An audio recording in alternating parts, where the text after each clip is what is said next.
The war between the Allied world forces and the Demon Lord's army lasted for 7 days. The bodies of soldiers from both armies carpeted the ground, and their blood colored everything around them in scarlet.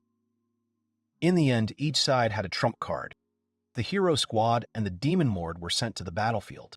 A bird attacked the girl, causing her to scream, and the guy standing next to her began to worry about the princess, to which the girl told him not to worry about her, because the hero Daiki must defeat the Demon Lord. The hero stands face to face with his enemy, and so their fight began. Unfortunately for his enemy, in this world he gains strength. The guy accelerates, and with all his might wants to hit his opponent, but he blocks his blow. The princess is very worried about the hero, and tells him that his fight is not over yet, and he, in turn, deftly dodges the enemy's blows and, jumping a little higher, masterfully uses his sword and defeats the Demon Lord. But the ruler himself cannot believe that he lost to some person. Both girls are absolutely delighted with the guy's feat, saying that he finally did it. Daiki can't believe that the Demon Lord has been defeated and he can finally return home, to the world he longs for, or maybe not quite. Some time ago, Daiki is sitting on the pavement, his face covered in cuts and bruises, most likely the work of the other guys. He asks Morishita to stop and let him go. He repeats these words countless times. The boys tell him to stop apologizing, asking if he did anything. Daiki replies that he did nothing. Morishita confirms that he did nothing and has nothing to apologize for.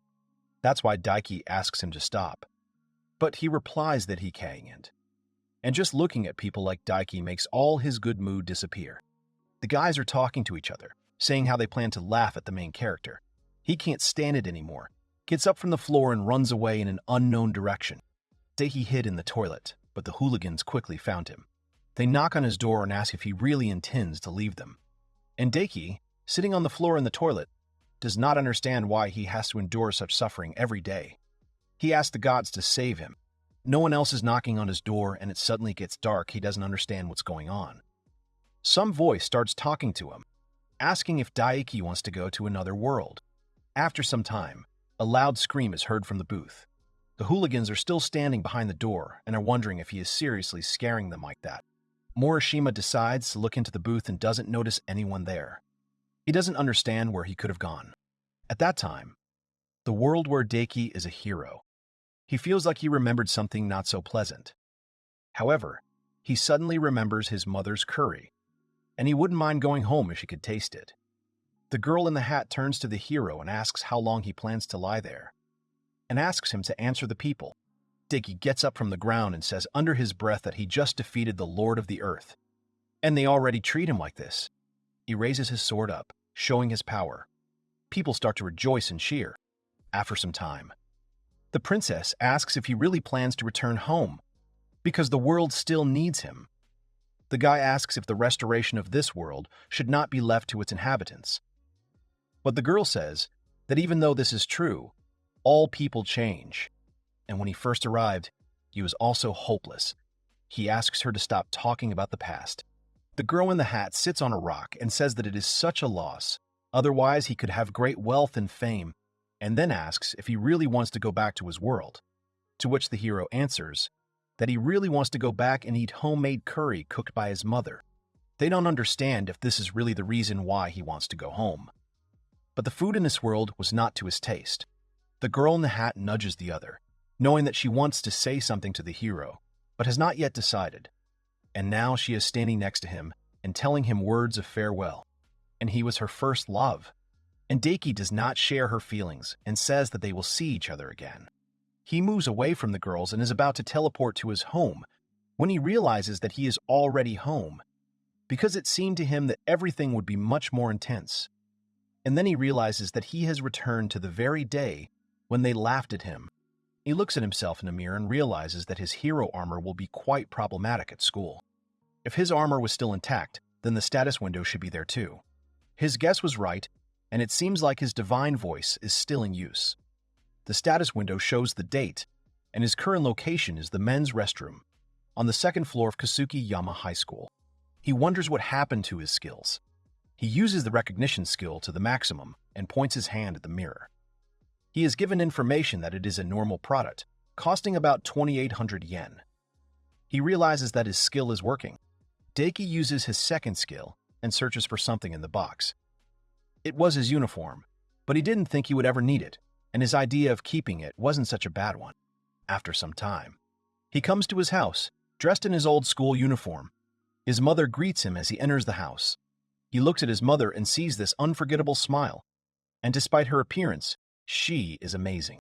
The hero tells her that he has returned. He has been longing for this feeling very much. Mom does not understand what is wrong and why he is looking at her for so long. He asks his mother what they are having for dinner today because he realized he was hungry after he calmed down. In response, his mother only said that dinner is ready. She carries a pot in her hands and says that her signature curry is ready and apologizes for the wait. The boy can't believe what's happening. He's so happy to taste his mother's curry again and asks for more. Sometime later, it's already late at night outside. His mother is fast asleep in her room, and the hero goes outside to check what part of his powers he can use in this world. Daiki starts checking everything, and the status window shows him that he used the following skills: night vision, hand-to-hand combat, detection, concentration. He realizes that his strength is comparable to what he had in that world. He looks around because he wants to test another skill of his, body enhancement, and again he realizes that the level has remained the same. He's tested his physical strength. Now it is the turn of the magical ones. He tests the flight and makes 2 swings and remembers that he needs to be more careful, because in this world not only birds and monsters fly, but also airplanes. And now he wants to use another skill of his called Thor's Hammer, but having miscalculated the force, he creates an explosion. Daiki realizes that this skill is too dangerous to use in everyday life. If he does not hide his power, he may become a demon lord himself. The next day, morning. A voice is heard from the switched-on TV saying that this is breaking news, and at dawn in the Pacific Ocean there was a small earthquake. The government said that most likely a small country is testing a small nuclear weapon. Hearing this news, the hero choked on water. His mother is worried about him and asks if he is really okay, but Daiki just thinks about his heroic nature being revealed. On the way to school, he thinks that these abilities are a natural phenomenon, but here, everything is different, and if he accidentally flies into the sky, it will not be fun. One of the hooligans who came out from around the corner grabs him by the scruff of the neck and asks what kind of force he used yesterday. But the hero had already completely forgotten about them, and they began to seem to him like small fry. The hooligans began to mock Daiki again, but for him, these blows were nothing. He doesn't understand how much longer they are going to do this, so he stands up and says that he is very sorry and will return their money. After these words, the guys finally leave him alone. Sometime later, all the hooligans are in the principal's office. He asks the boys to apologize to the main character, as he recorded their entire conversation on his phone. They ask him for forgiveness. Daiki takes pity on them and says that he originally planned to go to the authorities and get them expelled. He is very tired of these empty dialogues in the office, so he leaves, accepting the apology. Now he understands that even without magic, there are many things that he can use. It is true that he wanted to be reborn because of one thing. He was tired of being laughed at as a weakling. Sometime later, he is sitting in a car with a bandage over his mouth along with the bullies. Their goal is quite clear. They want to take revenge on him, so they brought him to the forest. They threatened to stab him, but he is not afraid of this, and in the past world, he survived worse blows. He endures all the blows, but all their antics begin to irritate him, so he plans to not hold back any longer and hits the hand of one of the boys. At first he found it funny, but then he realized that his hand was twisted the other way. The main character deals with each of the guys. The hooligan, barely standing on his feet, asks where he disappeared to from the toilet, and Daiki answers him that he went to another world. But the guys just can't believe it, so they rush into a fight again, but Daiki masterfully deals with them. But he went too far with one, and he used too much force, so he had to catch him. But he understands that his classmate has all his bones broken, and he uses healing magic, although he is not sure of his level of mastery of it. After some time, the hooligans wake up on the ground and do not understand what happened to them, but an idea comes to their mind to stop laughing at Daiki. And all this thanks to the skill of memory management. He changed their attitude towards him. It seems to him that he has sorted out all his problems. He is going to regain his youth and a wonderful life. However, An unknown girl senses the hero's aura and does not understand who he is. Once he starts a new life, he doesn't know what to do and comes to the conclusion that he can do anything based on his past. He was lost in his thoughts, but was distracted by a girl who had just entered the classroom, introducing herself as Layla Sakaguchi. From the very beginning, she tells everyone that they should treat her like a princess and that the only thing they have in common is age and school. All the kids are sitting in shock. The teacher tells her that the girl graduated from an American high school at the age of 10. She is 1/3 Russian, French, and Finnish. Daiki gets caught and realizes that she is very powerful. This girl comes up to him and says that she must have imagined that she felt a mysterious aura from him, because he looks rather ordinary. She turns away from him and tells the teacher that she wants to sit at the farthest seat by the window. Daiki again reasons that she is quite a strong character, but does not match his tastes, and the one who is to his taste is the manager of the baseball club, as well as the chairman of the club committee, Murayama Toka. And of course, her forms are so big that they are impossible not to notice. Some time later, he walks with Murayama down the school hallway and talks about joining the baseball club. The girl says that it will be quite problematic because she has already made a list of participants, but he reassures her, saying that thanks to him, the team will win all the matches. And now he's on the baseball field with a bat in his hand. The guy wants to show everyone what he's capable of. Well, the time has come, and they throw him a ball. He doesn't understand what's happening, because the ball has slowed down, and it looked like it was frozen in the air. And then, his skill activated. Sword Art level 10. He knocks it back at the speed of light. The boys see a ball in front of them, torn into 2 parts, and do not understand how this could have happened. The girl tries to calm them down and says that it is a defect. On the way home, he thinks that it would be quite problematic if the skills worked on their own. He stops and notices 2 girls actively arguing about something. He immediately recognized one girl. It was Lia Sakaguchi. But in order to see the second one, his long-range vision skill activated, and he realized that the second girl was Abeno Kaguya. She is a professional Miko and is much higher than Daiki in abilities. In short, she is simply magnificent. Leela shows something to another girl, and offended, she goes in another direction. Kaguya does not react to this in any way. She was about to move on when Daiki caught her attention. She grabbed his face and tried to see something. The guy didn't understand what was happening, but they were too close to each other. After torturing the guy for a short time, she finally let him go and said that she must have imagined it. But he doesn't want to let the girl of his dreams go just like that and offers to become friends with her, to which he receives a harsh refusal. This upsets him greatly, and he uses the skill Resistance of the Mind, and this makes him feel better. The girl seemed to sense something, turned sharply to the guy and asked if he and Leela were friends. The guy said no. Everything became clear to the girl, and in response she hands him a piece of paper with an email and leaves, saying that she is waiting for his letter. Daiki was overjoyed. After some time, he is already at home, and he can't believe how lucky he was to meet Abeno. But he is not so stupid as to hope for a romantic relationship with her. However, he hopes that he can at least become friends with her. And even if he fails to communicate with her, he dreams that Abeno will introduce him to her Miku friends. His dream is a group date with girls who have big shapes. If this wish comes true, then he will not have wasted his youth. He notices that the girl gave him an unusual email address. This is a magic circle that changes life. And yet, he sent his message, trying to write everything without incident. The answer to his letter comes literally in 5 seconds. He did not expect it. The guy quickly opens the message and his skill, Resistance to the Deadly Curse, works. But he doesn't pay attention to this and reads a letter from the girl, in which she asks if there is anyone among his relatives connected with the Imperial Guard or the agency. Daiki doesn't understand why this question was asked, but thinks that she is simply the daughter of rich parents. He replies to her letter, stating that his parents are ordinary people. As soon as he sent the message, he received a reply and the same skill was activated again. In her reply letter, the girl says that she is not going to answer his questions about hobbies and asks if he could be a descendant of great people. He doesn't understand why she is so cold to him, because he just wanted to be friends with her. Meanwhile, at Abeno's house, according to her cover, she is an ordinary middle school girl. But in reality, she is an exorcist. Her family has been exterminating Chimimuryu, the so-called evil spirits of mountains and rivers that live in the darkness for many years.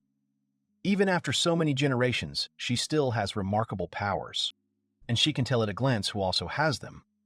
But when she looked at that guy, she realized that he had a strange aura.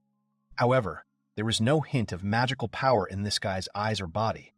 She was sure that he was pursuing some goal, wanting to get closer to her. That's why she uses her Shikigami skill. But he suddenly disappears after receiving a response to her message. She realizes that she underestimated him and that there is something hidden behind his inept face. Daiki destroyed her Shikigami in 1 second, so she begins to treat him like a fearsome superhero. But her next move will decide everything, and she will use a combat Shikigami.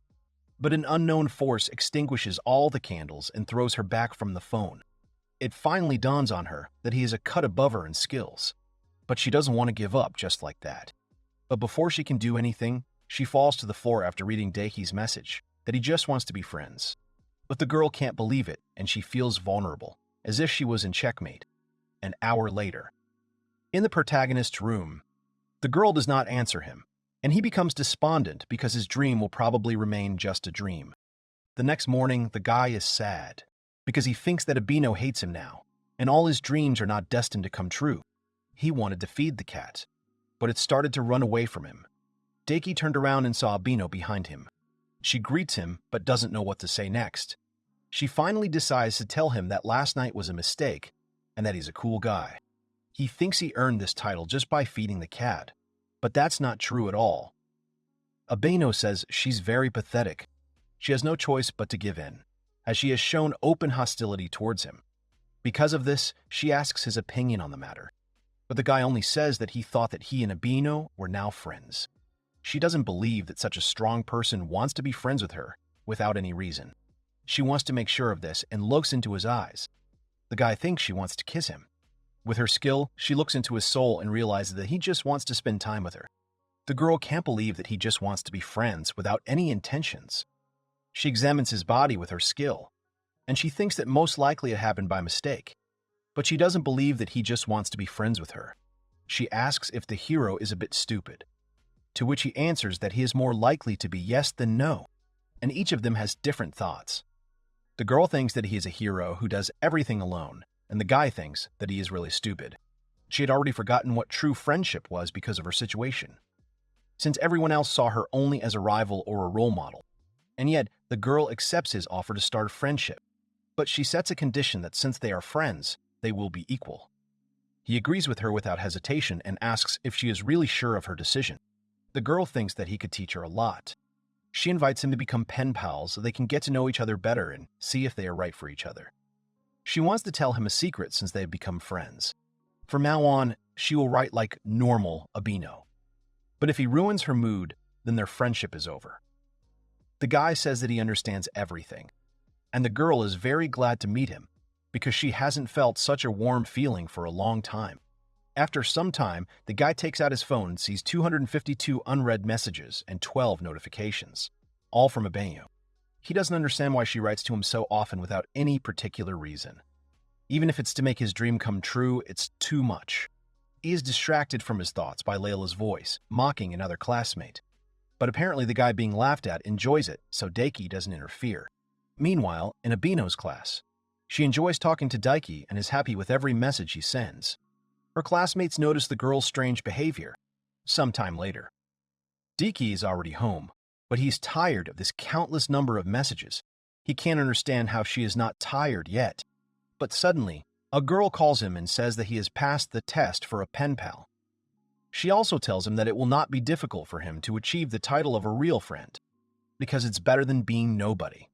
The guy agrees with her, and the girl starts her meaningless dialogue. The guy interrupts her and asks what secret she wanted to tell him. She tells him not to be surprised, but in fact, she has no friends. At first, he was happy about this news, but then he got upset because it meant that she didn't have any Miku friends. The girl tells him that she is very happy to have a pen pal. He asks if it will be okay if he does not want to continue communicating with her anymore. But the girl says no, and now the only way he can stop communicating with her is if he dies. This news leaves the guy in a stupor. The next morning, he is glad that he managed to convince her to keep the number of messages to a minimum and call once a day. He notices Leela, and how she has become a full-fledged class ruler in just a couple of days. The girl is talking about something on the phone, but from such a distance nothing can be heard, so the hero's skill, All Hearing Ears, is activated automatically. She says the mission was a success, but she doesn't think the local anti-demon organization wants to cooperate with her. The hero does not understand what she is talking about. From her conversation, he concludes that she is one of those with the 8th grader syndrome. She continues her conversation and says that, surprisingly, the ghosts are more active than usual. And at this time, the main character is killed by this tension, and he cannot listen to it anymore. She is interrupted by a voice saying that he was curious about who it was, but she didn't expect to see Lila here. She can say the same about her interlocutor, Abeno. The guy didn't expect to see her here. Abeno continues the dialogue, saying that if the Dominions start a mess in her garden, she won't let them get away with it. Meanwhile, the guy begins to feel pain from the growing tension. Lila asks if this means she wants to compete with her, but the girl says no, and she already has someone to spend her free time with. She doesn't believe that she could have a friend. Abeno assumes that in a situation like this, there's someone else to worry about, and she will pray that tomorrow morning will come. The guy understands that he needs to leave this place as soon as possible before it's too late. And the girl only says that a strong wind has risen, bringing miasma of house. Sometime later, evening after school, Mom scolds the boy, saying that it is bad to use the phone before eating. But he says that it is a message from a friend. Mom is so happy for her son and at the same time cannot believe that he has a friend. He thanks his mother for dinner and is glad that the number of messages has decreased compared to the first day. He thinks about the past world and remembers that he was supposed to call Abeno first today. He dials her in horror. The girl picks up the phone and tells the guy that he is 2 minutes late. Daiki understands this perfectly well and suggests that they stop all this, because he thinks that he is causing her inconvenience. But in fact, these conversations are causing inconvenience to him. The girl replies that she doesn't have much time to talk to him either, so the guy decides to hit her with magic. First, he throws out a trick, asking if she really talked to Lila today. The guy notices the girl's strange behavior during that conversation, and Abeno confirms his point of view, saying that she knows Lila's secret. He wonders what this secret is. The girl says that Lila has no friends, and she is not her friend at all, but rather an acquaintance who brings an itch. Abeno wants to continue the conversation, but the guy interrupts her, saying that it is already night outside. They wish each other good night. Meanwhile, the girl squeezes her wounded hand and dreams that she could live an ordinary life. The next morning, Lila's classmates see the bandage on her eye and arm and wonder where it came from. The girl says it doesn't matter, and sends them to get food for her. At the same time, she whispers to herself that it's a shame to lose to such an easy monster like the Earth Spider. Daiki heard all this. Thanks to his skill, he thinks that this is all quite strange. And earlier she said something about hunting. Lila's classmates only idolize her, but the hero doesn't see any point in this. He went out of the office into the street. He calls the cat to feed her. Meanwhile, Abeno is surprised that the girl has recovered from her injury so quickly, and she remembers that the Earth Spider is a high-ranking ghost, and to catch it, she needs to ask the clan for help. She notices Daiki's unusual aura and realizes that he is in this park. The girl takes quick action and wants to try to delay the opponent so that the guy can escape. Meanwhile, the hero saves a kitten from a web, but he doesn't understand where it comes from. And now, he finally notices the culprit of all this. It finally dawns on him that this is not an ordinary spider, but a ground spider. And now he understands that the girls did not have any 8th grader complex and they were serious. Abeno understands the terrifying power of the Earth Spider and that neither her older sister, nor her niece, nor Lela can cope with it. Therefore, she wanted to postpone the meeting with this monster, but it did not work.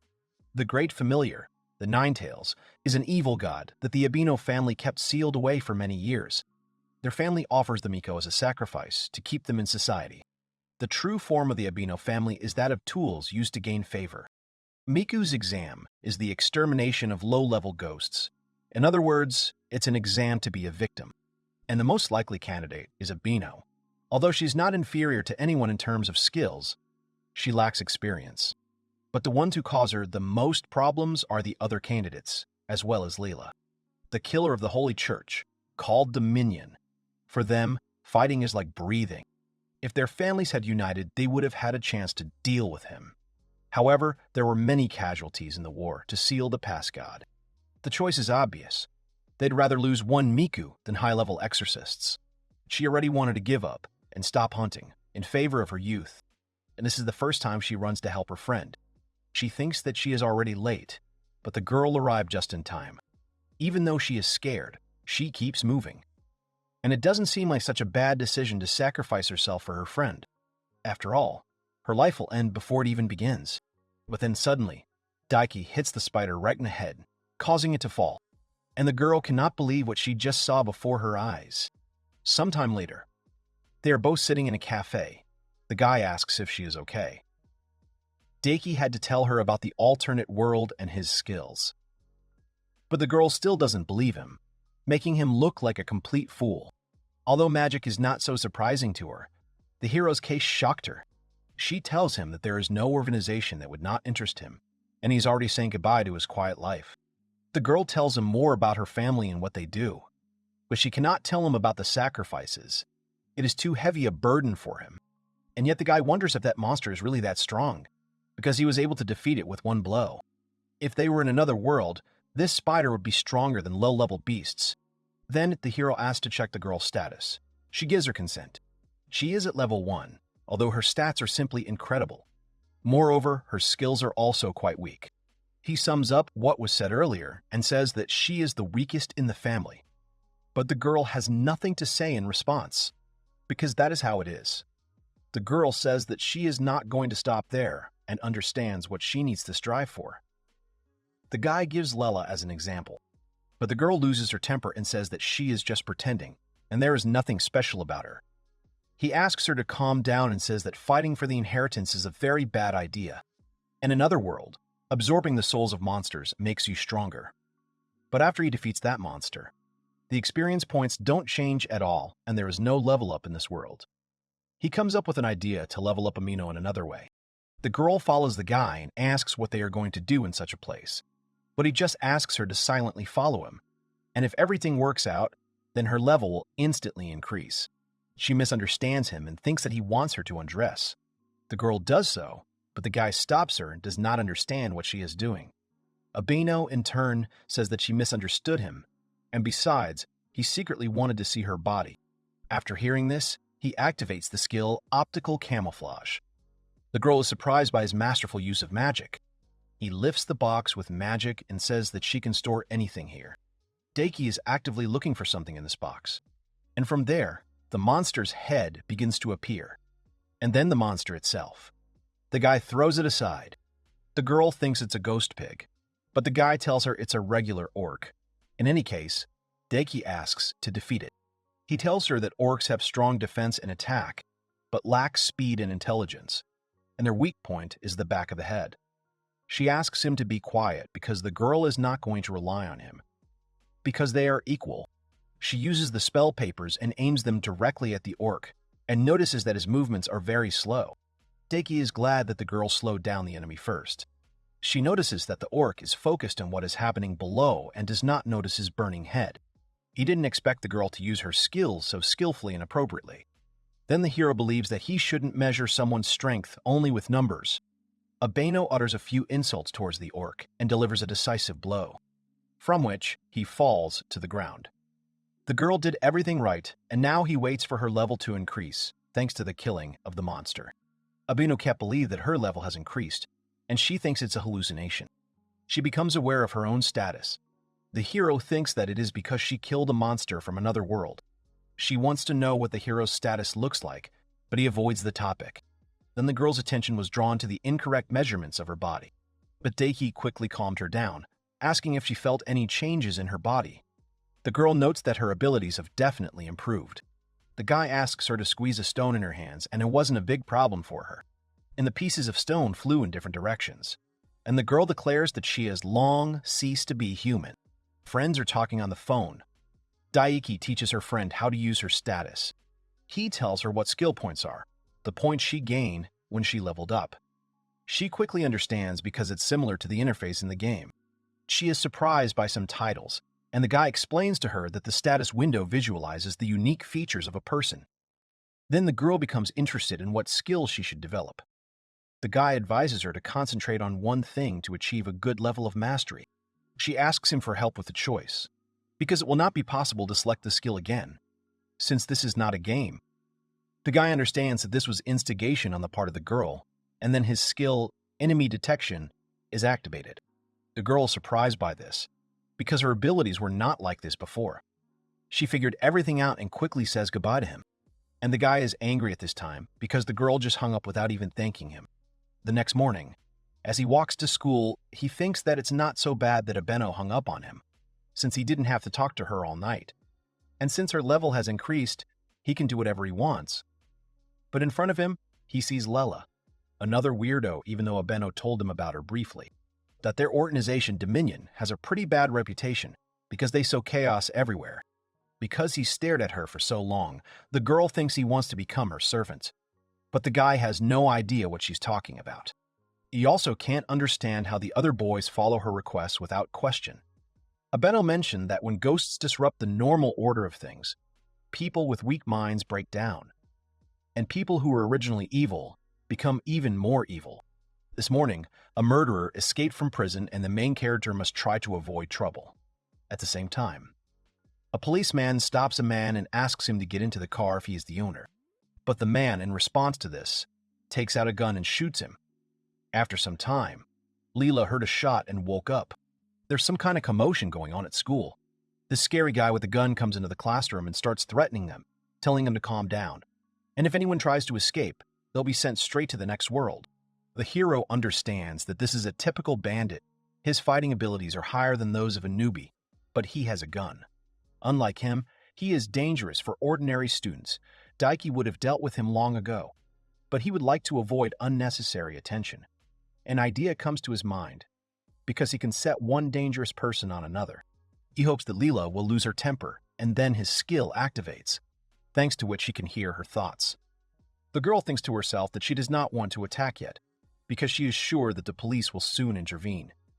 He understands that she is simply useless, and it would be better if she intervened.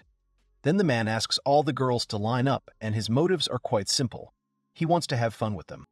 This horrifies all the students, and Daiki thinks that the bandit is quite predictable.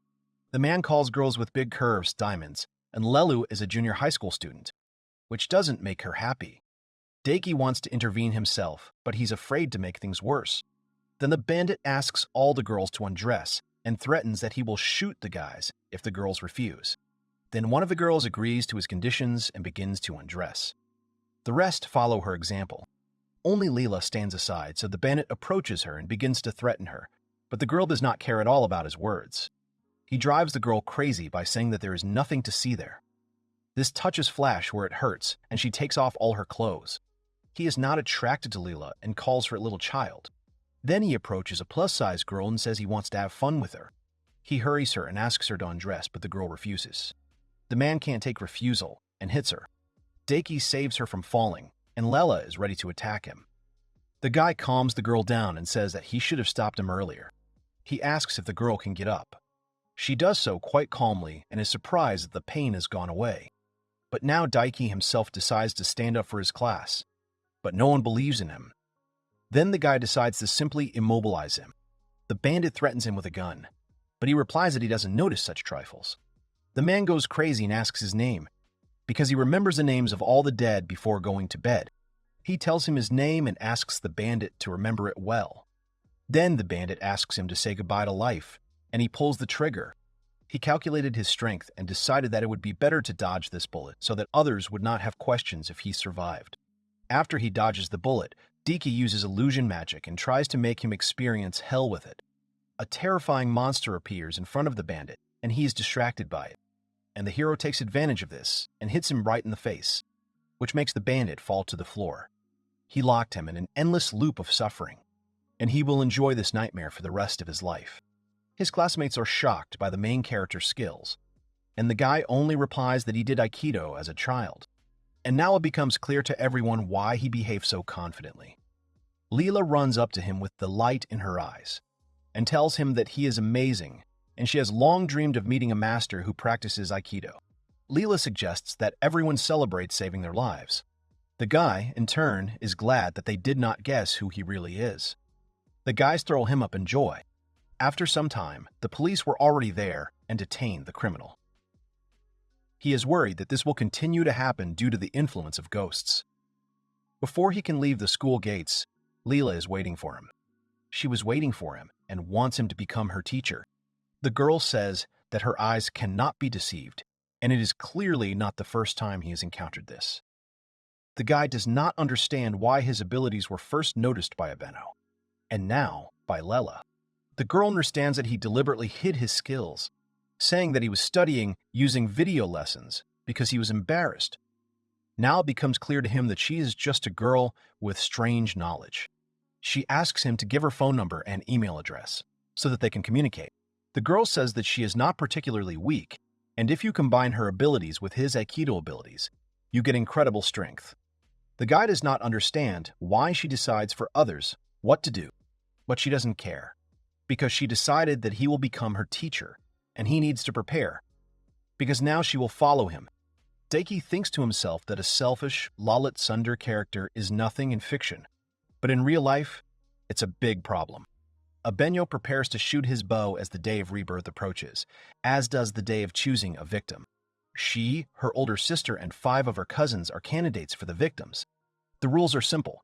The girl who destroys the fewest ghosts will be eaten alive by the Nine Tails. And at the moment, the girl is in last place. Considering how far behind she is, the choice of the victim for the next selection is obvious. She is distracted from her training by a girl dressed in an evening dress and a fur coat. She asks if Abeno is really still wasting his energy in vain. The girl in the dress is called Yui. Abeno tells her that she doesn't think it's pointless to make final preparations before the hunt. But Yui only laughs at these words, by the Nine Tails anyway, and advises her to enjoy the rest of her life while she can. But the girl doesn't want to give up. However, Yui brings her down to earth, saying that there's a huge gap between them, as much as 30 heads. She wonders what the girl hopes for with such a level. She takes out a spell with a piece of paper and throws it at the target, thus breaking it. Yui tells her that even though the girl has talent, there is a gap between them that she cannot overcome, and this gap is experience. Then she asks a provocative question, asking if she is still the same. She hurries to please her, saying that before the nine-tailed fox eats her, she will be defiled by demons. Yui is really glad that it won't happen to her. But Abeno says that she doesn't have time to talk. Yui silently watches the girl's training and thinks that she could become a worthy practitioner in a few years. With the skills she gained, she was able to upgrade her talisman technique. Yui stands in complete shock, watching her sister's powerful strength. And she can't believe that her powers could improve so quickly. The girl encourages her, saying that she has plenty of experience and she can't even imagine how much. Meanwhile, Leela. Late at night, she deals with monsters. And it seems strange to her that despite their presence, there are very few ghosts. She came here to lower her spear and destroy the ghosts of her lord's enemies. While the Abeno family deals with one part of the ghosts, she will need to deal with another. But she feels like she will be left behind. Conversation with the gentleman. He suggested that she go to Japan. The girl does not understand why she should go to the ends of the earth, but he explains to her that this is a direct order from the Vatican. He tells her to think of this trip as a chance to show off her strength in all its glory. Present. Because of the slow pace of work, she may lose all her ranks. It finally dawns on Leela that someone is taking her job and raising their level. At the same time, Abeno activates the skill, enemy detection, with which she is able to sense any spiritual power within a radius of 300 meters. Since her ability was outstanding, she was always pushed aside and her prey was taken, in other words, she was used as a hound. She understands that someone will take the last place in any case, and to avoid her being in that place, she needs to catch her prey. She notices a young demon standing next to the girl. He wants to attack her, but Abeno does not let him do it. 2 more goblins jump out from the ambush. Miku tells them not to expect mercy. A scream is heard from the bushes. The girl walking home turns around and runs away from there. The girl with blonde hair, dressed in a kimono, says that she was tricked again. The second girl is more interested in where Abeno got such strength from. Sometime later, Daiki's house. The boy lies down on his bed and says that he didn't expect that something like this could happen at school. But he can breathe a sigh of relief because his school life has hardly changed. except that he has one more obstacle in the form of Leela. He wants to enjoy his ordinary life, not be a hero who saved the class from a terrorist. Someone calls him on the phone. He picks up the phone, but all he hears in response is rapid breathing. He realized that it was Abeno and asked if she was okay, because her breathing was hoarse. The girl asked him to guess what she was wearing. Deki guessed that she was wearing pajamas, but this was an incorrect guess, and she is now in only her underwear. It is black and see-through. He wonders what kind of reaction she expects to hear from him. She tells him that she has been aroused all day, in an interesting way. He says he understands it. She tells him that she has destroyed hundreds of ghosts while hunting today, and now she is in first place by a large margin. The guy is confused, but says that he is glad to hear it. She wants to laugh, remembering the silly expressions on her cousins' faces. She asks if pen pals are incredible. She continues by saying that as pen pals, they can talk about underwear without any problem. But the guy claims that they don't usually talk about such things. She apologizes to him and realizes that pen pals really don't do that. The girl continues the underwear topic, saying that in high school, everyone usually wears white rather than black. The guy says that the problem isn't the color. Then she asks about light pink. Deki asks them to stop talking about underwear. He doesn't understand what's going on with her and what she's saying. Abeno, in turn, says that now she can move on to the main topic of conversation, and that's how the underwear is see-through. He asks her to stop these conversations again, but the girl tells him that these are just jokes, and her body is so hot, buzzing, and pulsating. So today she plans to be a bad girl. The hero doesn't quite understand what she's talking about. She asks him to get ready, and asks what panties she should wear today. He tells her that this is not the behavior of a bad girl, but of a completely sick, crazy pervert. She doesn't understand why he reacts like that, because she was told that after the attack by the bandit, something awakened in him when he saw his classmates in their underwear. So she thought that he might have a heart obsession. He doesn't understand who she could have heard this from. The girl replies that it's from Leela. Then everything becomes clear to the guy. The girl unfastens the straps of her bra and says that since he's not interested, she doesn't need this underwear. She starts telling him about all the things she did with her underwear, because she promised him that she would be a bad girl today. Now she is completely naked and asks him what excited girls do on the phone. Isn't it obvious that they do indecent things? She answers her own question. Get flustered by something like that. Deki asks if he accidentally heard the girl talking about shopping, but in response he only gets strange sounds. He doesn't understand why she's quiet and what she's doing. The guy asks what she's doing. She tells him that first he needs to gently pinch his cheek. If he pulls it and then lets go, it will make this sound. These words confuse him.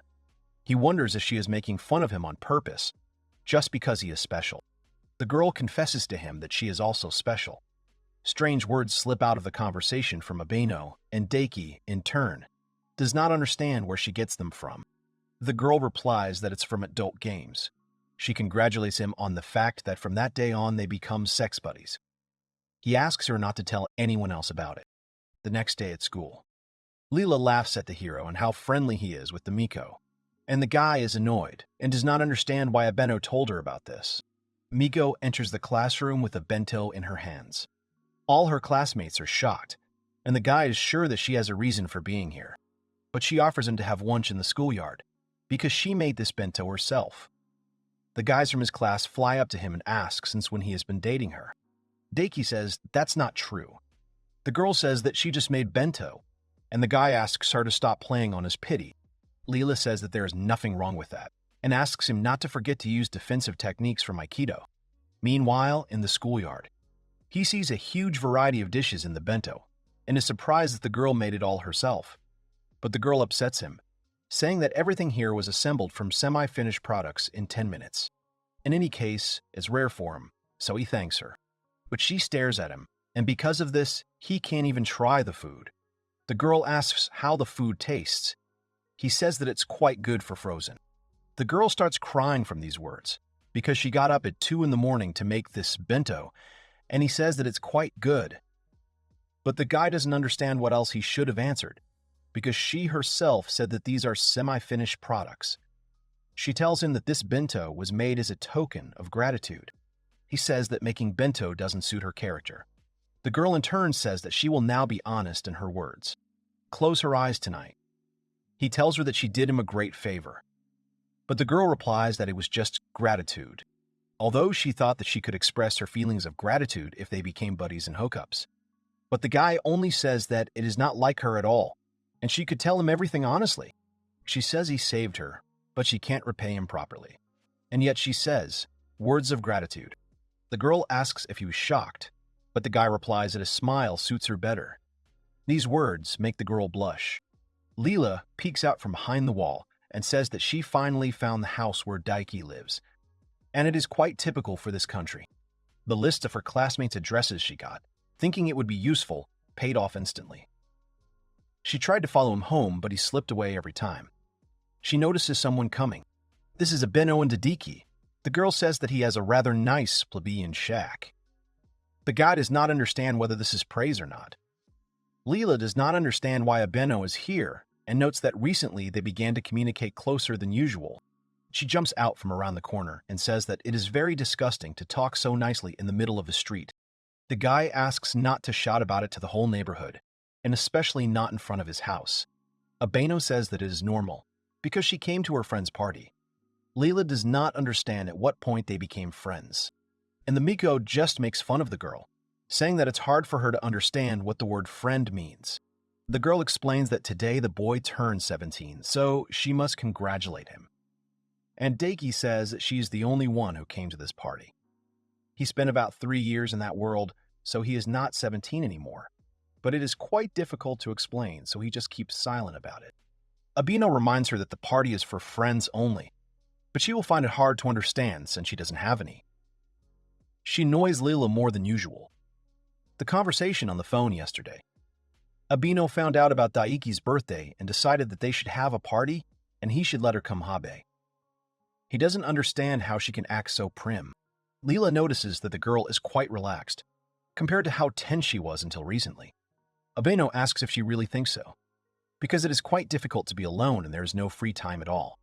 Because she has to be on the phone all night, Leela starts to get annoyed by this conversation and how Miko cannot understand her disgusting behavior. To which she receives in response that it is just vile envy. Leela asks if she is not ecstatic that she finally made a friend. The guy distracts them from their argument and says that his mother got excited about the idea and got ready after he said that his friends would come. Then he asks Leela if she wants to go with them. The girl's a little confused, but she doesn't want to miss such a chance. But Abeno in turn gets furious because it was supposed to be a friendly event. Only for true friends, sacred to true friendship. Daiki asks her not to change the concept. Then he clarifies that they agreed that they were just pen pals. These words make her even angrier. She can't believe that he could say such a thing. Tears start to flow from her eyes.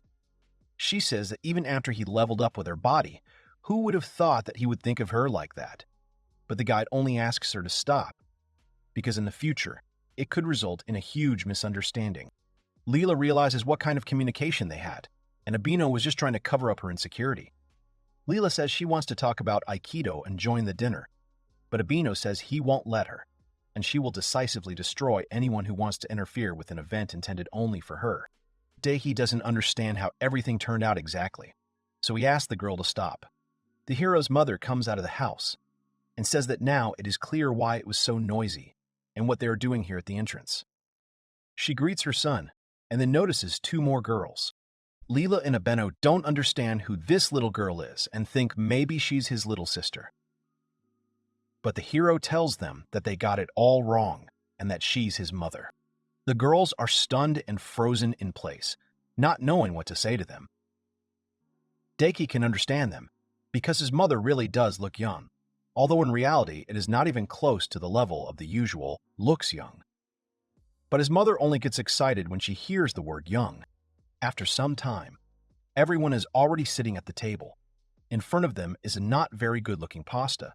Then Abeno says that she is sure that he was talking about his mother's good cooking skills. Leela does not understand. Maybe this dish is alive. And Daiki, in turn, says that everything tastes the same as it looks.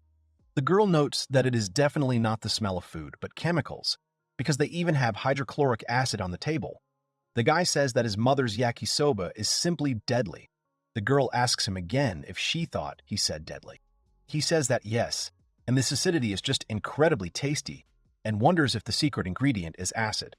Mom answers that when it comes to him, secret ingredients are useless here. And Leela can't believe what she heard, and she firmly believes that his mother would never add something like sulfuric or hydrochloric acid to food, and thinks that maybe this is some kind of joke.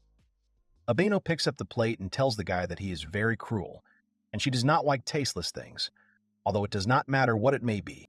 The girl puts the spoon in her mouth and spits it out a second later, saying that her tongue is burning. The guy just says that it could be because it can be quite noticeable for people who aren't used to it. The girl continues coughing and asks his mom if she really added acid to it. But the woman doesn't listen to her and just says that she'll make the next dish. The girls realize that this is what they call a lousy dinner, and they thought that such things were nothing more than fiction that could only be found in novels or anime, and this is terribly shitty food that has real poison added to it.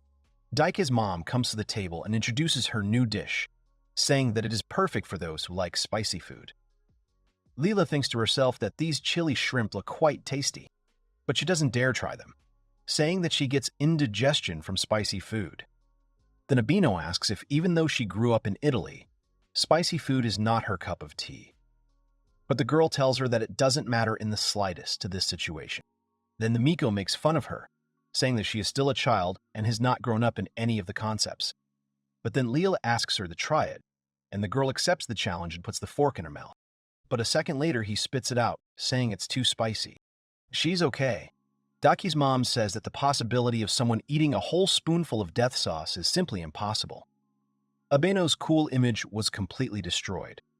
The girl is still trying to cope with the spiciness in her mouth. The boy's mother wonders if Lela is not going to eat anything. This question leaves her stumped, and she says that she just has a stomach ache. The woman starts crying because the girl won't try her food. She thinks to herself that crying with such an expression on her face is simply a crime.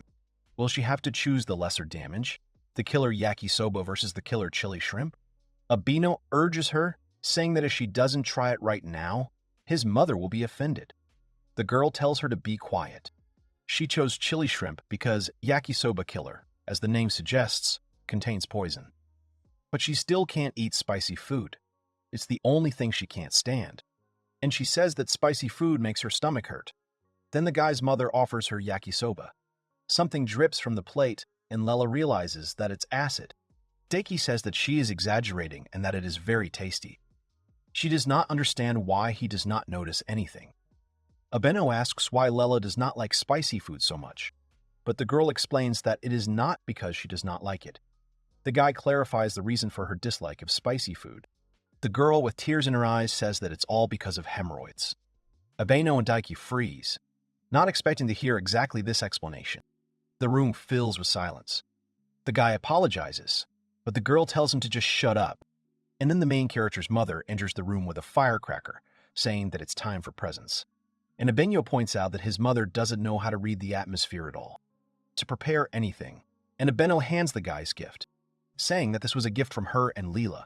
The girl did not expect such an act of generosity from Miku. The guy is surprised that they both knew, but the girl tells him that it is understandable and she will know everything about her teacher. She does not understand why Abeno did this. And then the hero's mother interrupts them, saying that it's time to bathe together. They are shocked by what is happening, and they don't understand how, when they come to someone else's house, they should take a bath. But it's the Morishita family motto to bathe after eating. Abeno understands the girl's reluctance to show her underdeveloped body. Leela undresses and asks the other to enjoy this spectacle, and Daiki, in turn, hears everything they say. The girls notice that the guy's mom's underwear is polka-dotted, and she is embarrassed when they look at her like that.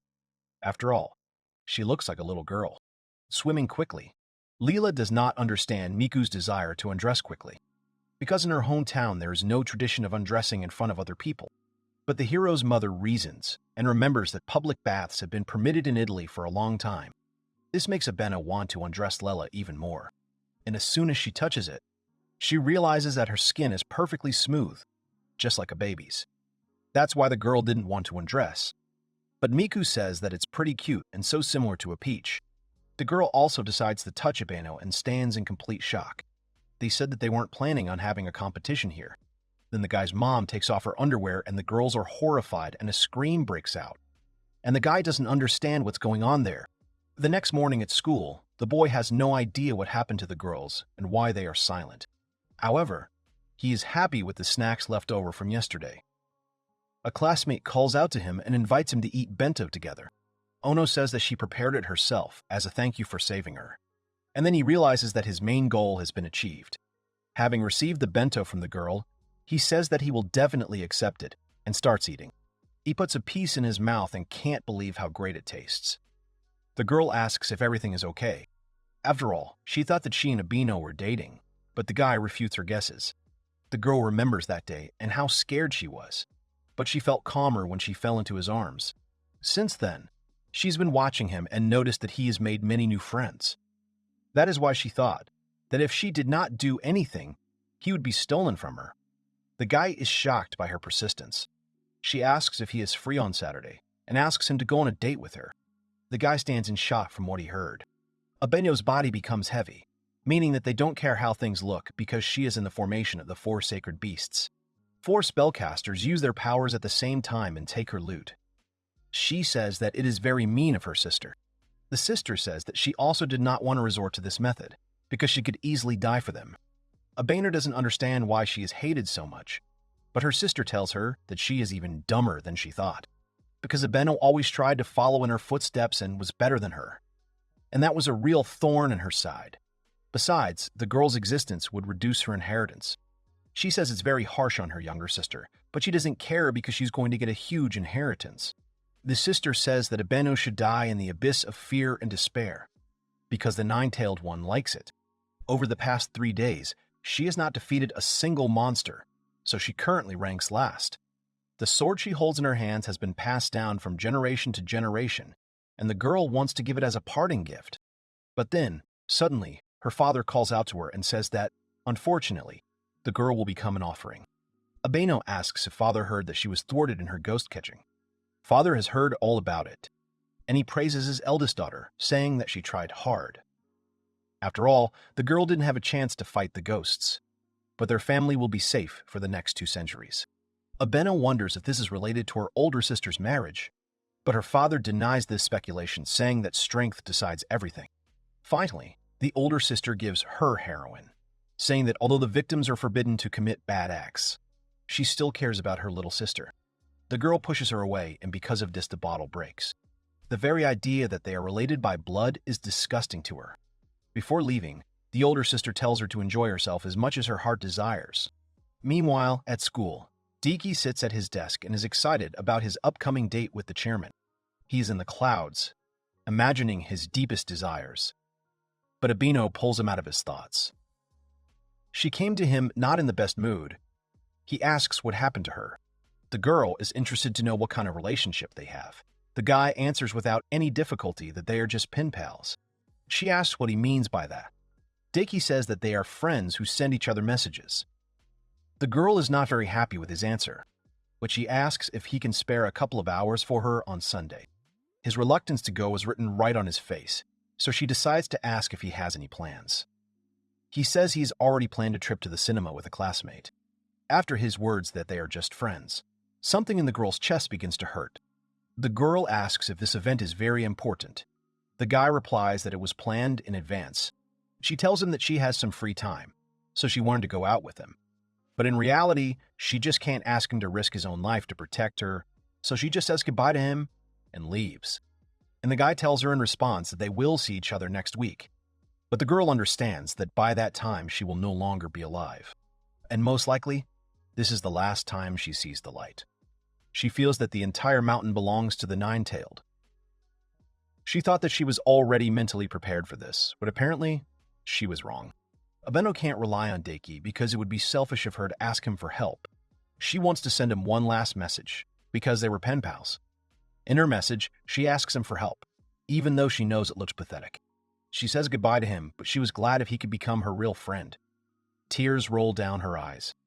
And now she has no regrets left, and she is ready to meet the ghosts. In front of her are 2 earth spiders. The girl understands that they want to deprive her of her powers and torture her to death. But she's not going to give up so easily and will fight until the very end. Leela says that these monsters cannot be defeated alone. Abino did not understand at what point the girl appeared here. Leela says that her mission is to destroy monsters, and she must also return the favor. Miko sees a girl with snow-white wings, a symbol of a magical angel.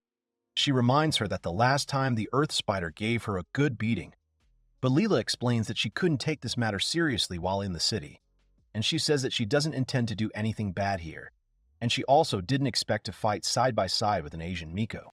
The girls enter the battle. Meanwhile, Diki is with the student council president. He is having a lot of fun in her company. They walk and discuss the movie, talking about what they liked about it. And the guy thinks that the youth he dreamed of has finally arrived.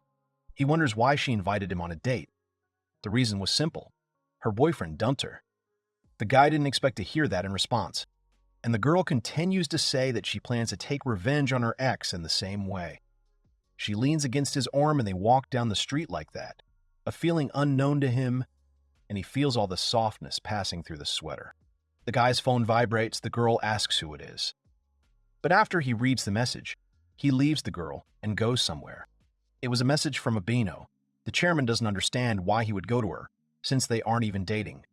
But he explains to her that she's just a pen pal. Creepy, selfish, and persistent.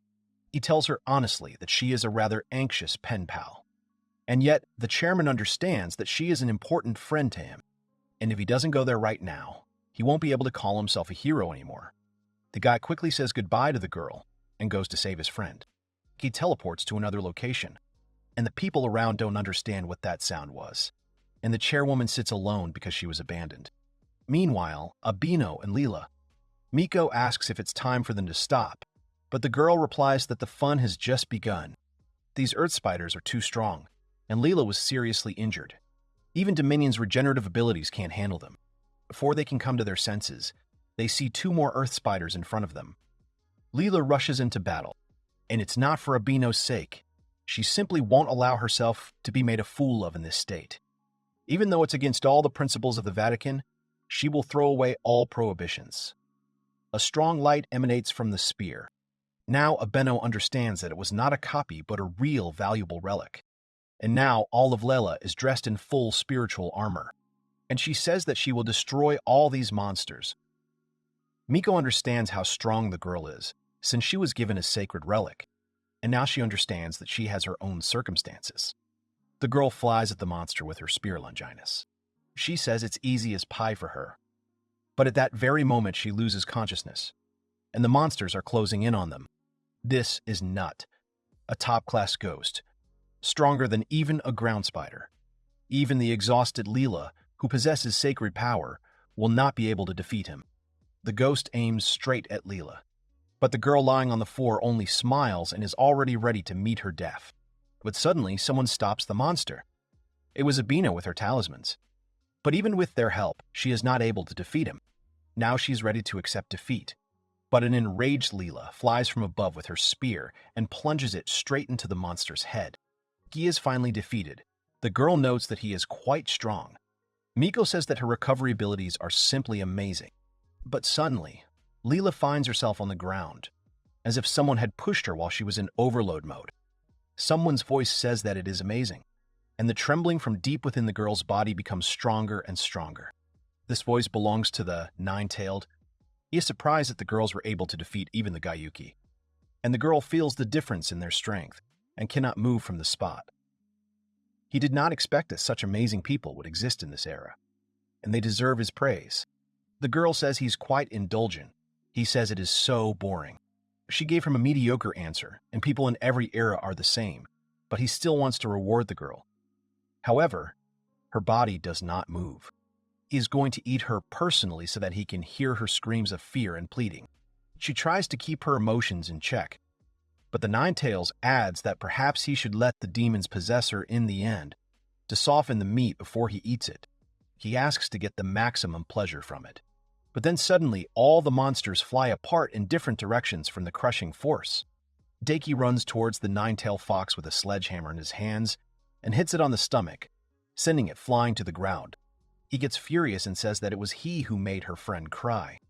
The Ninetales starts laughing and says that it's great to experience so much pain, and this is the first time it's happened to him since he was sealed, and he should praise Daiki. The guy, in turn, says that it must be a great honor for him. The Ninetales can't believe that some boy could hurt a god, and he is the first victim you will be able to enjoy. But Daiki just thinks that he is incredible. After his blow, he only got bruised and remained without serious injuries. And if it were an ordinary monster, then after such a blow, he would have been wiped off the face of the earth. And he did not receive the title of god for nothing. He asks who the boy is connected with. The hero does not understand the essence of his question.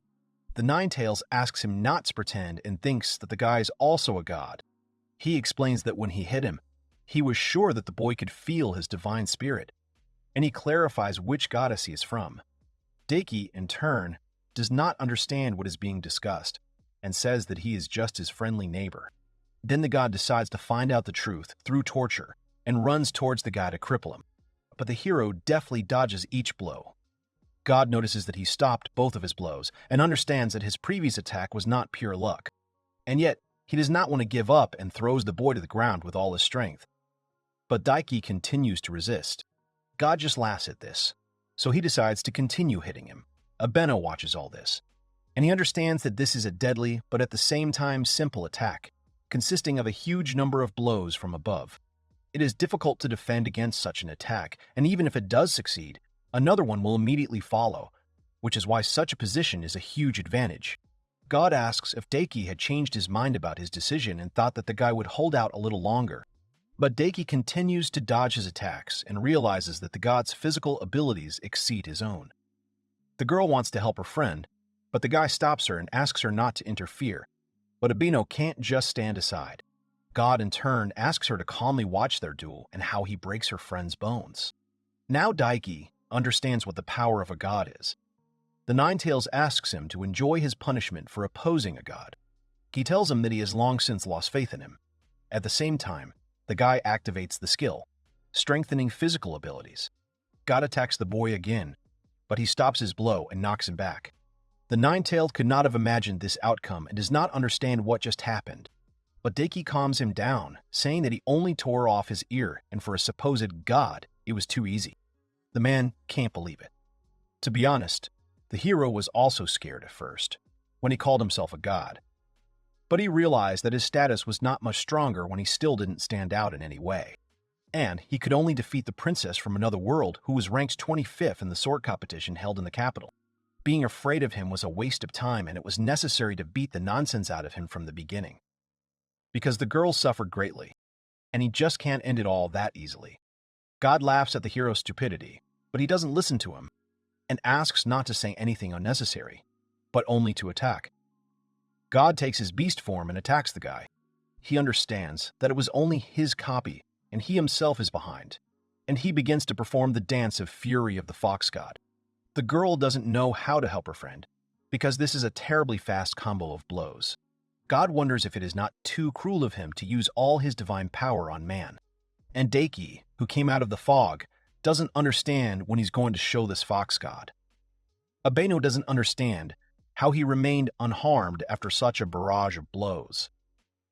God says it's impossible, and the guy asks if he's finished and if he can make his move.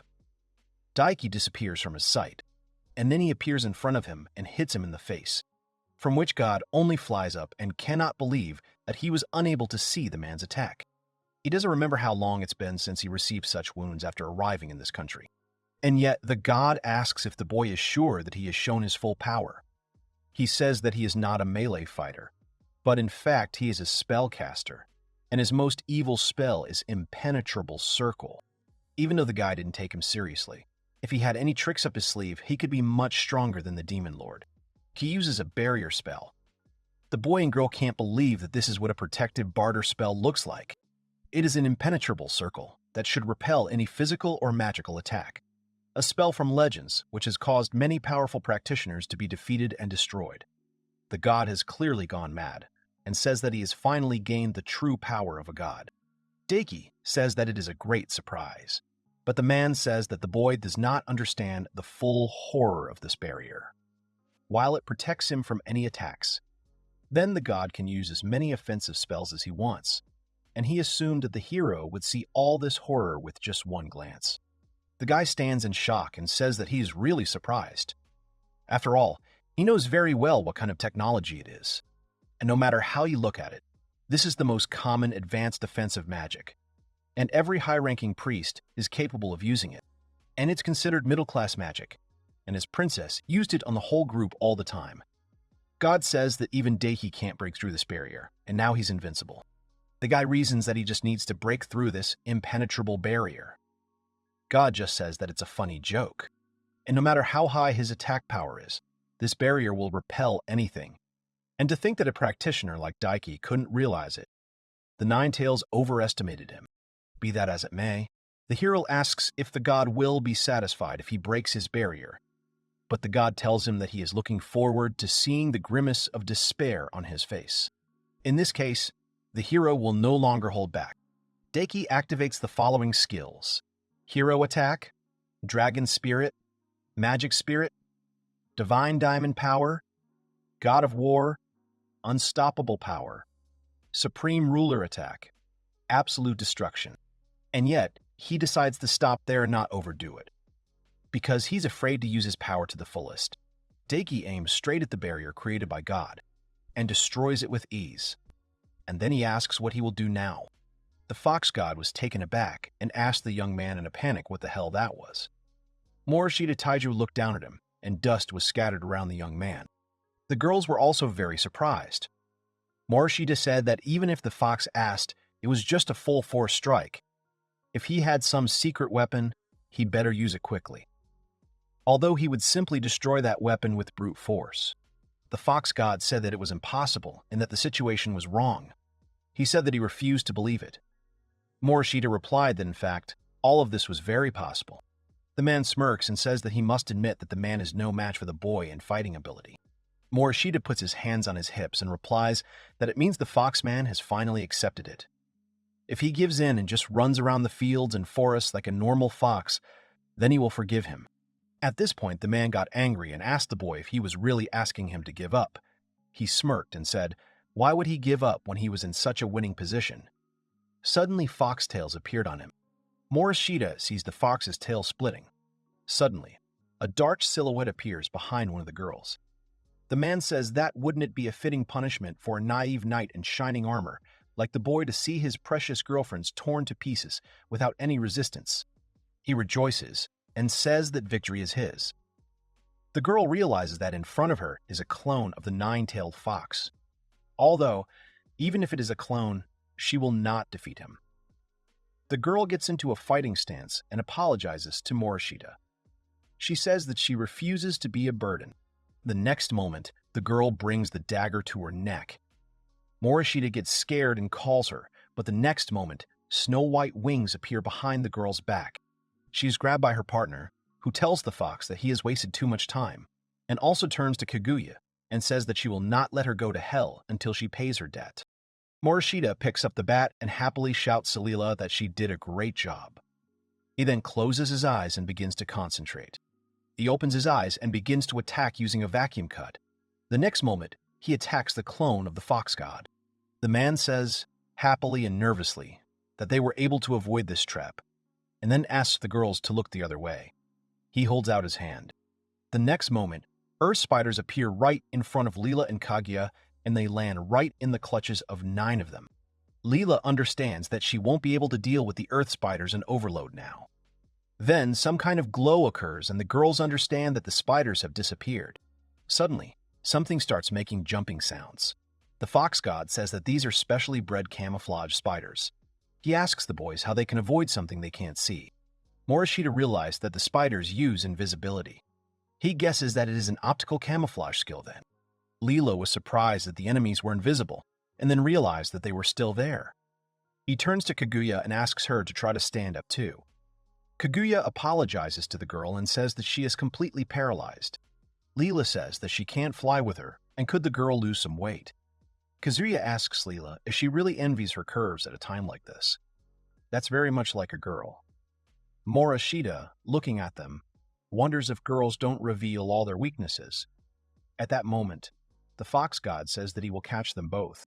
Suddenly, Morishita shouts to Leela about 2 hours and advises the girl to jump back.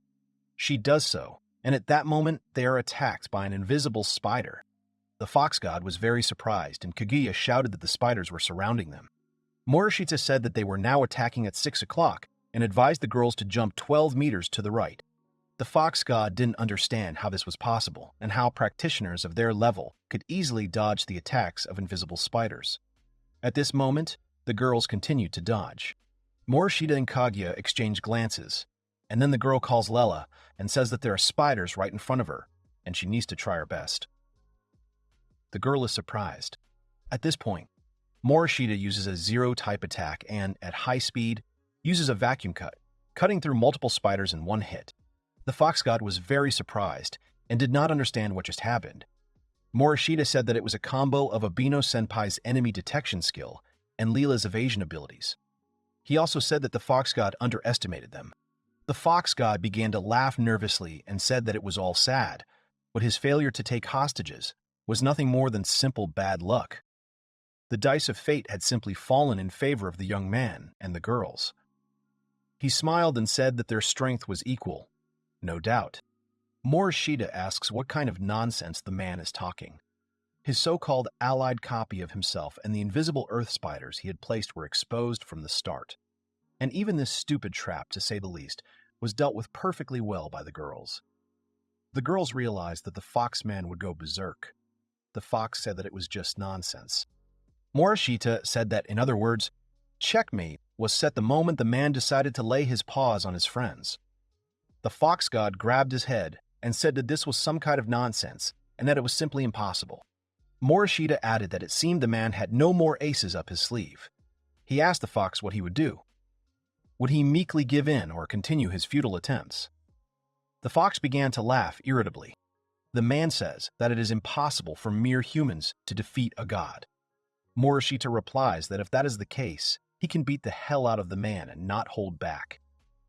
Morishita activates the attack hero skill, and then adds activated skills to enhance physical abilities, piercing flesh and bone breakage.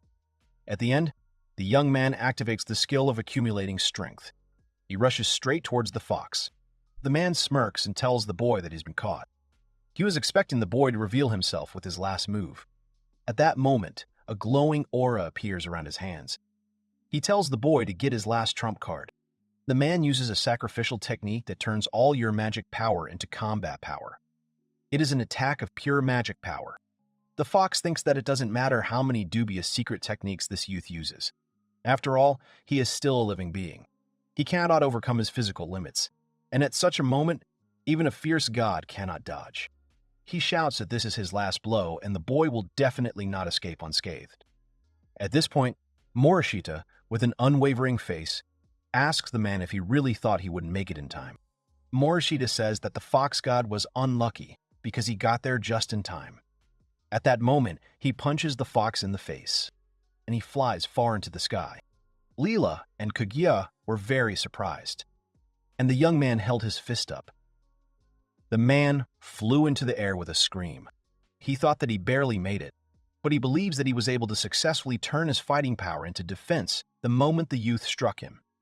He uses this opportunity to escape. As punishment for inflicting such terrible wounds on a god, the youth is definitely suffering from hellish torment. At this moment, he notices something. Below stood the young man who had activated the magic seal. Morishita said that since he was so tall, there shouldn't be any problems, and because of what happened earlier, he was able to practice his magic powers. The young man says that he must be very precise and destroy the evil beast. Morishita uses a forbidden technique that only a hero can use. The man mumbled fearfully for Morishita to stop, but it was too late. The youth released a huge stream from his hand. He used the skill of the Doom Hunter. At that moment, the man was attacked. The Doom Hunter destroys everything within a radius of 200 meters. He thinks that there is no need to check whether the Foxman is alive. Then he exhaled and said that the destruction of ghosts is finished. And then he clenches his fist and says that means the nine-tailed fox's final blow is an attack of pure magic. He gestures towards the explosion and says that if he had taken the attack, He believes it would have hurt as much as if he had hit his little finger on a table. 2 days had passed since the defeat of the nine-tailed fox. Kaguya asked Morishita if he liked the tea. She held a teapot in her hands and said that it was the highest quality green tea available at the moment. Kaguya thought about it and said that the tea was quite tasty, but it's strange for him to be in a house made of cardboard boxes. Kaguya answered with her hands on her hips. Does the boy know that she will be embarrassed if the boy continues to praise her like that? She is proud of how well everything turned out. Since then, Kaguya has kept the destruction of the Nine Tails a secret, and, as it seems, has challenged her family by claiming that they miscalculated the timing of the Nine Tails revival. Kaguya said that she stole the tea from her family. They did not welcome her with open arms, so she left home with what she had. Morishita asked what the girl ate in general. Kagyu replied that she baked cookies from ground acorns. Luckily, they fell almost constantly in the park. She also said that eating carbohydrates was important. Morishita turned and said that she wanted to make sure, but the girl was actually from a prestigious family. The girl replied that there were times when it was possible, so to speak. Then he asked if the girl really hadn't brought any money with her. Kagyu replied that she had paid for everything, mostly with her family's card, and now she only had 7 yen left in her wallet. The girl had an idea and said that she was poor now. It was the first time in her life that she felt that way. Morishita said that he couldn't sympathize with the girl at all. The boy asked the girl if he could lend her some money. The girl replied that she didn't want to be indebted to the boy. Morishita told the girl that he understood her feelings, but he thought she should go home. The nine-tailed source of her family's discord was gone, and her parents were the girl's real family. Kagyu replied that this would never happen. They are fools who are ready to drug their daughter with something and make her a servant of the spirit. Here it is already about them not interrupting each other this time. The young man said that he understands her. Kaguya said that she definitely made a mistake. Morishita asks if she is talking about leaving home. Kaguya gives a negative answer. Kaguya said that she broke a bottle of bad stuff, but she could have sold it for a lot of money if she had foreseen everything and taken it. Morishita said that this girl is definitely worth stopping.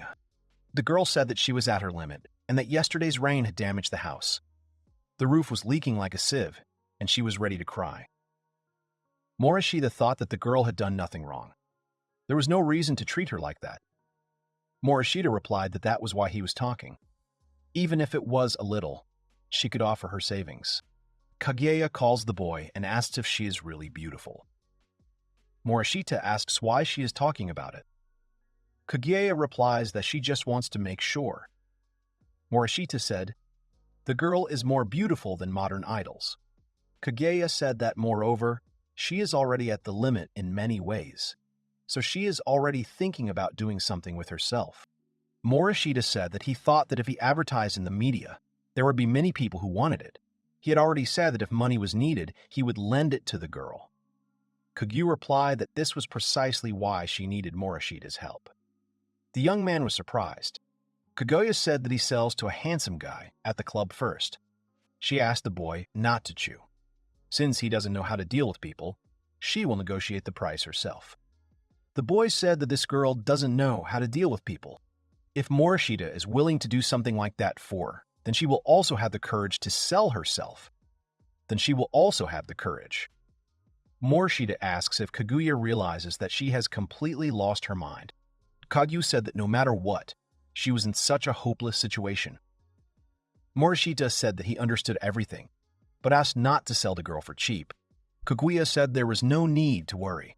She wasn't going to sell it cheap. Morishita repeats that she should put all these thoughts aside. He says that he went home, but the girl should refrain from making decisions without discussing everything with him. The girl said that she would be careful. Morishita thought that somehow this did not make it easier. The next morning, Morishita was walking in his school uniform and said that Kagyu's stubbornness was causing so much trouble, even though there was no danger right now. He then pointed to the banner and said that this cafe was kind of expensive. He points out that a cup of coffee costs 1,500, and this is when there are people in this world sleeping in cardboard boxes. He points out that this is a hierarchical society in the flesh. Suddenly, he notices Kaguya, who is leaving the cafe with a cup of coffee. The girl notices Morishita. The young man asks why the one who was eating chestnuts yesterday is now sitting and elegantly drinking expensive coffee. Morishita says that she simply cannot have that kind of money. So could it be? She agreed and said that she did it. She said that she sold it and couldn't sleep a wink that night because she met it like that. Morishita said that he was actually wrong about the girl, even though she was pushed to the wall, to sell something so valuable so casually for so little. Kaguya agreed and said that she had definitely sold it cheap. However, they agreed on a price of 1.5 billion. She asks the young man if he understands that when there is no money, there is no choice. They arrive at a cafe and sit down at a table. Morishita asks if the girl really has Japanese yen. Kaguya says that, of course, 1.5 billion yen. Morishita asks, only someone like an oil magnate could afford to buy it for 1.5 billion. Kaguya said that she did not sell it. He says that she told him clearly yesterday. Kaguya said that it was a joke and she would not sell it for 10 billion. Morishita asked what the girl sold then. Kaguya said that her family had been respected and had many connections since ancient times. So it seemed that they were entrusted with the custody of many national treasures as trusted persons. She asked the boy if he has heard of the Muramasa and Masamune blades. The boy asks if it is true that these blades often appear in video games. Not only are they national treasures, but they are also top-level exorcism magic weapons, and there are plenty of buyers in this field. Moreover, Leila Sakaguchi is currently in their city, so she has made many useful connections through her. At the end of the day, no matter what country you are in, religious groups always have a lot of money. Putting together the two kanji for believer, you get the word prophet. The kanji are actually very well composed. Suddenly, the TV was interrupted by breaking news. The news was that several swords, considered national treasures, had been stolen from the shrine. It was an incredible loss, and the city police department had launched an investigation. Morishita was surprised, and Kaguya said that it seemed like the Dominion had recently gained a lot of strength. So they were in dire need of not only replicas of holy relics, but also bladed weapons. So, by making a deal with them, she made a huge profit. They paid the entire amount at once. Morishita thought that this woman had sold family heirlooms that were national treasures. Morishita asked if there really was no guard. Kaguya turned to Morishita and said that his enemy detection and concealment skills were simply incredible. Kaguya said that she didn't expect to be undetected at all. Morishita realized that he had taught the skills to someone very dangerous. However, to sell such large valuables, and wouldn't the Japanese exorcist organization start a hunt for the girl? The girl said that she was not introduced, but it seems that Leela put in a few words for her with the big shots, so they won't suddenly start a hunt for her. This is the injured high priest Avanasan. This incident happened because of their negligence. There was a man on TV. Kaguya said that, by the way, this is her father. Morishita was surprised and said that it seems like he is in big trouble. It won't be on the news, but she's sure her father has already received orders from the proper authorities. Now the Ebeno branch of the family will lose all their power. Morishita said their wealth will be confiscated, and they will be forced to work as priests at a shrine on an isolated island for $7.37 an hour. Morishita said that this is despite something so terrible happening to them. He asked the girl if she is really okay with it. The girl says that it upsets her, and something like that can't help but upset her. This is too lenient a punishment. Why would they send them to an island? She mentions that there are so many refugees around. What they mean is that her family, who are bad people, will live a wonderful life despite the suffering of so many people around them. Morishita asks why they only took their wealth. They should have demanded the lost profit from them. The girl asks if these people really find Dom Perignon, who squeezes out of poor people. Morishita thought about how the girl had lived the same life until recently. He thought about how the girl's attitude was very changed. Kaguya smiled and said that in the meantime, she stole some treasures from her older sister and cousins. She thinks that it is chaos there now. Morishita asks the girl what she stole. At this time, the girl at the station screams and curses Kaguya, saying that she will never forgive her.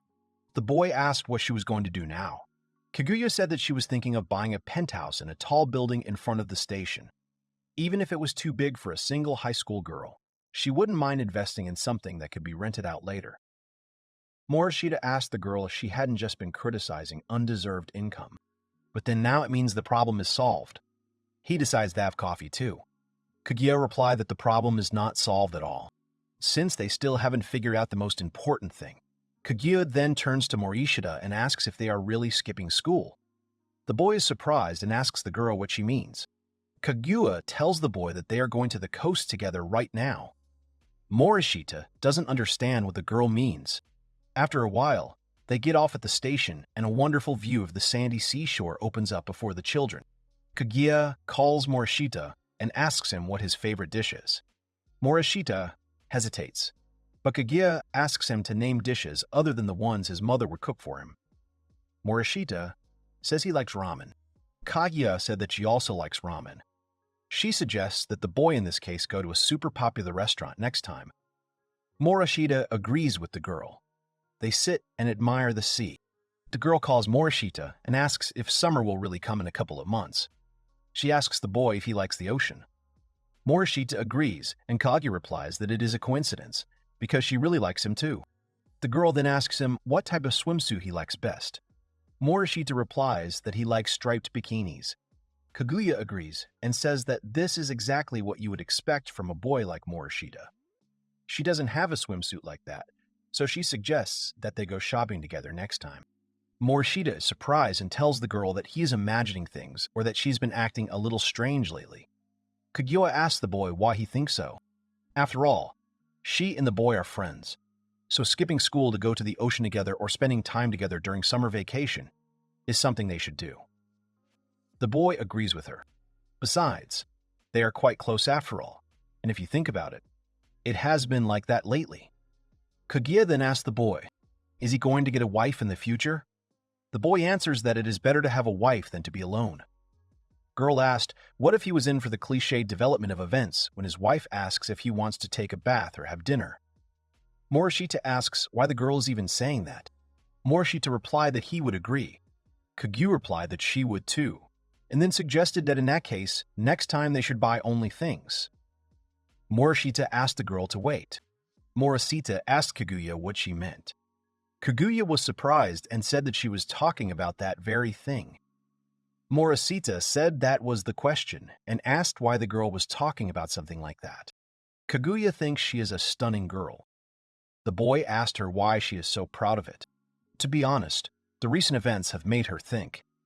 She asks the boy if he thinks that for someone who fights on the battlefield, one thing is a disadvantage. Morishita asks the girl if she really thinks so. If they had lost that time, she would now be more broken than the main character of a sex drama. She would be all wet and slimy. Morishita told the girl that she was describing everything too graphically. Kaguya agreed and said that in their society, the market only values girls as victims. Morishita asked what society the girl was talking about.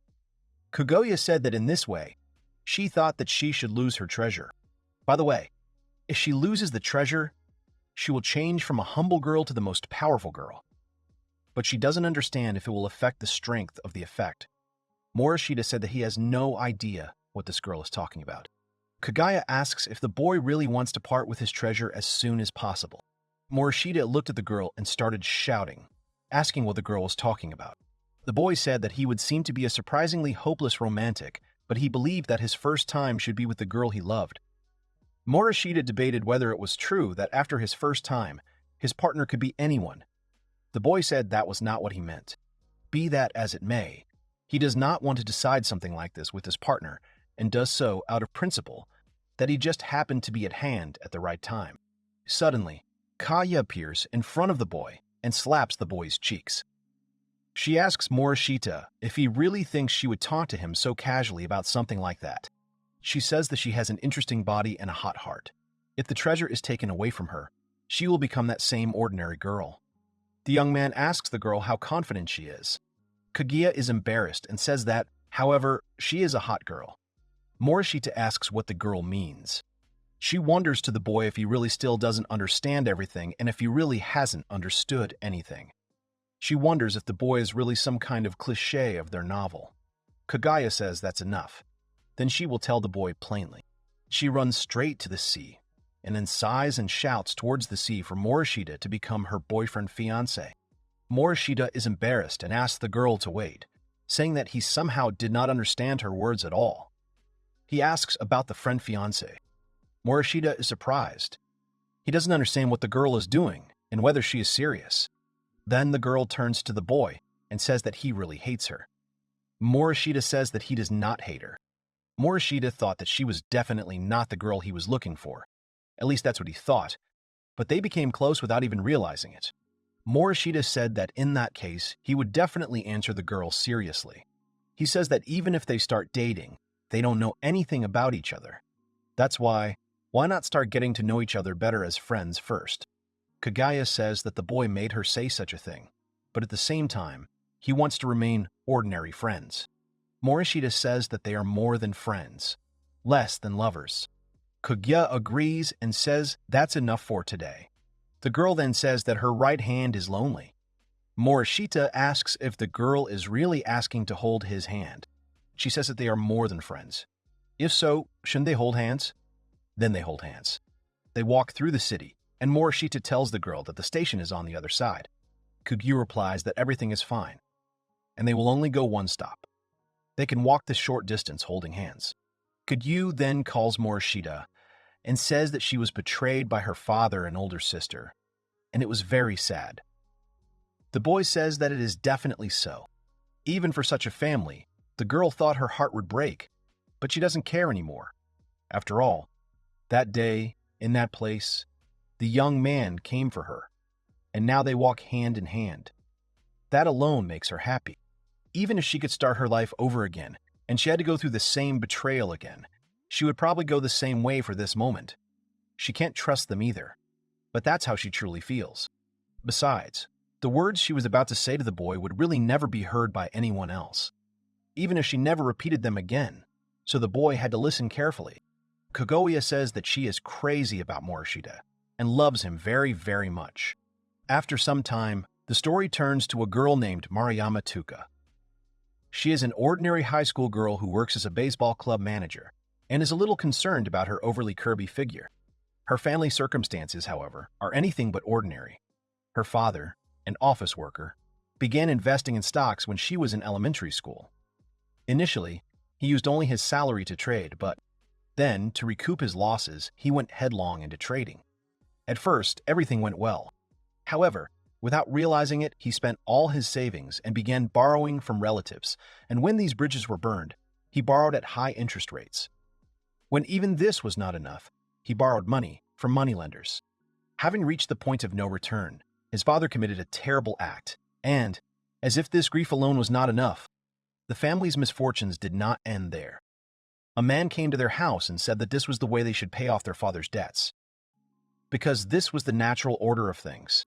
The girl's mother said that now that something like this had happened to her husband, it was already difficult for them to exist, and such a debt was beyond their means. The man said that they were very sorry and that it hurt them too, but he told the girl that since the woman's husband's life insurance had paid off most of the debt, there was only a little left. He suggested that they try their best and pay off the debt. The woman tries to say something, but suddenly the man starts shouting. He asked her who allowed her to raise her head. The woman got scared and started apologizing. The man smiles and asks her if she understands that she shouldn't do this and shouldn't anger such a kind person like him. The girl hugged her younger brother to her chest. The woman's part-time job certainly won't be enough to pay off the rest of the debt, so he has great news for them. One of his friends owns an exclusive club, so her daughter can work off the debt there. The girl asked about the club. The man said that it was a club that provided services to gentlemen who preferred young women. So with such forms, and considering the age, it would be easy to pay off the debt. The man then laughs and says that after working there for 10 years, the girl will be able to pay off the entire debt. The woman replies that her daughter is still a high school student. The man replies that the woman still continues to resist. They can't do either this or that, so why do they continue to cause him problems? Club walks into the room. The man breaks a beautiful ceramic teapot and says that his hand slipped. The man with glasses called it bad luck and said that such incidents are inevitable, but you never know when an accident might happen to your loved ones. He can't guarantee them that something like this won't happen again to Madame or the girl's little brother. Toka gets scared and hugs the boy. The muscular man said that he had sweated quite a bit and then turned to the man with glasses and called him Big Brother. He said that since he was going to sell Toka anyway, he wouldn't mind if he tried her first. Toka was scared. A man with glasses asks a muscular man for a hockey stick for a second. The man gives him the stick, and the next moment the man with glasses swings at the muscular guy. He hits him on the head with a stick and says that even fools should think about what to say, because the madam's daughter hasn't even agreed yet. He turns to the girl and asks if it is true that she has not yet agreed. How can one call oneself a professional if he is going to sell her after using her? He asks the man if he really thinks that clients will be satisfied with her reluctant services after this. He doesn't want to tell her to pay off her damn dead father's debt before he does it. Everyone has to be responsible. It's all about customer satisfaction. The man asks him to stop. The man with glasses apologizes and says that it seems that their staff is not well trained.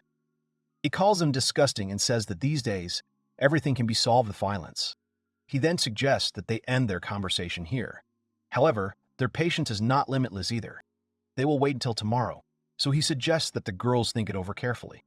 They will wait for good news. Then, he says he completely forgot.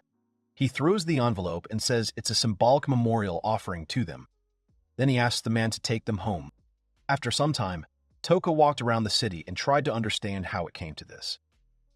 She can't think about anything and doesn't want to think about anything.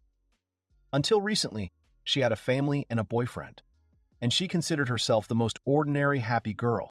Her boyfriend cheated on her, her father died, and starting tomorrow, she will not be making a living in the best way. The girl starts laughing nervously and asks why she is alive at all. Suddenly, the girl sees Morishita and Kaguya in front of her. Taka asks Morishita what he is doing in a place like this. Taka sees Kaguya and thinks that Morishita is with a Binyo after all. At this time, Kaguya asks Morishita why the boy let go of her hand. The boy says that he did not do it on purpose. Toka thought, looking at Kaguya, that they were completely different. She was rich, so problems like hers did not concern her. Morishita turned to the head and asked if everything was okay with her. Suddenly, Toka noticed that she was crying. Kaguya asked if the girl was okay. Morishita replied that it was not, and that he did not think so. Toka thought she knew that she would only cause him trouble. But if it was Morishita, then maybe he would help her. Toka falls to the ground and asks Morishita to help her. After some time, Morishita told her story and added that the men said that if she worked for 5 years, she would be able to pay off the rest of the debt. Morishita said that he understood everything, and they said that tomorrow the girl will have to give an answer. Suddenly Kaguya sighs. Kaguya asks Morishita that this girl is really the same head of his class. Her face is average and her shape is a bit absurd. But did all the useful substances go to her shape instead of her brain? She expected that the girl was some kind of a natural, since she holds the position of chairwoman. But the girl is just a pathetic fool. Toka gets angry. She says that even though Kaguya is older, Kaguya has no right to insult. Kaguya turns to Morishita, saying that as far as she remembers, the boy's father works at a credit union. Then he should know better than this uniformed girl. Morishita realized that the girl was covered in thorns.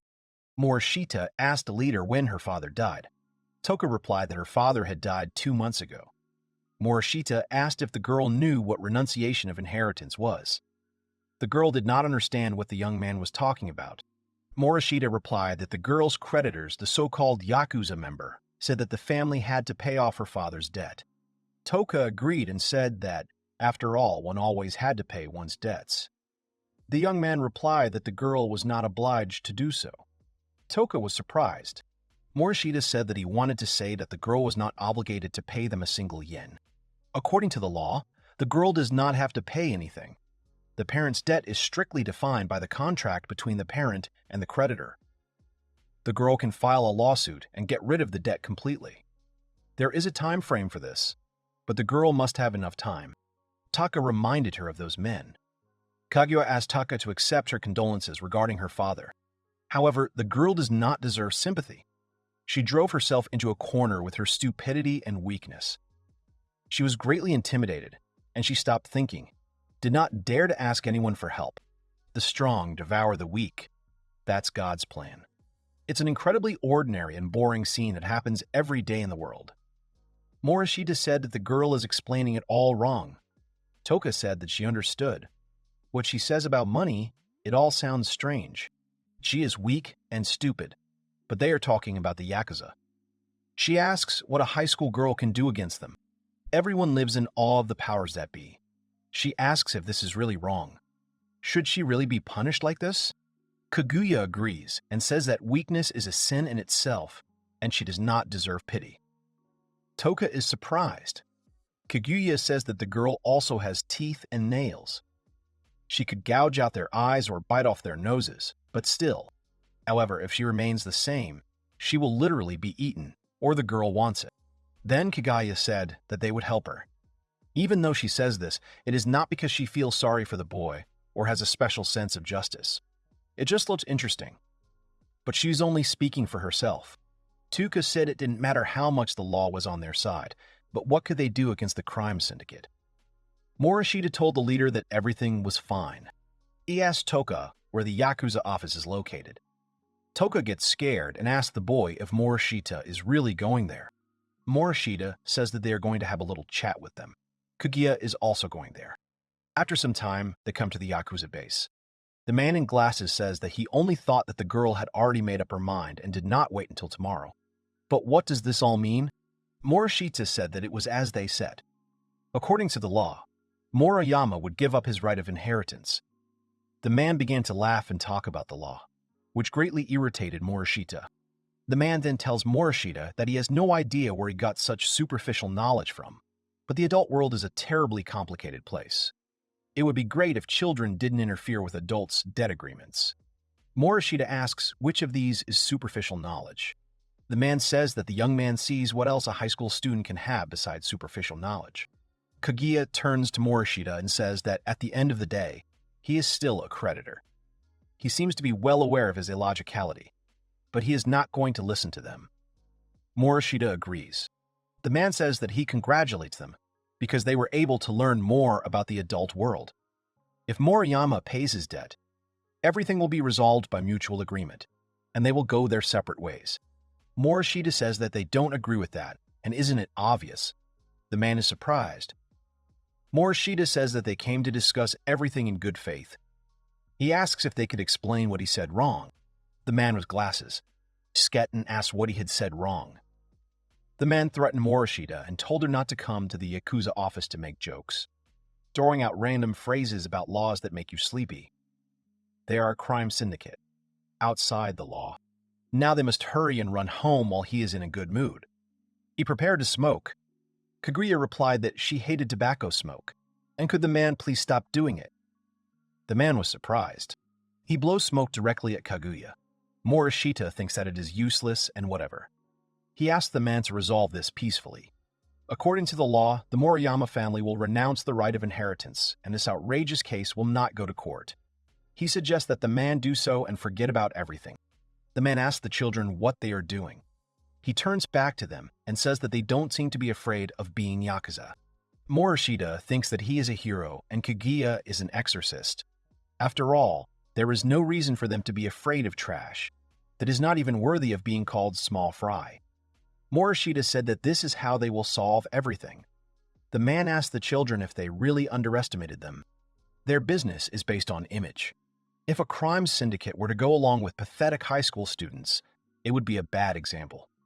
If they fell on their faces and sincerely apologized, they would let them go home unharmed. Kaguya starts laughing. She says that the crime syndicate is bullying the weak in such a miserable office.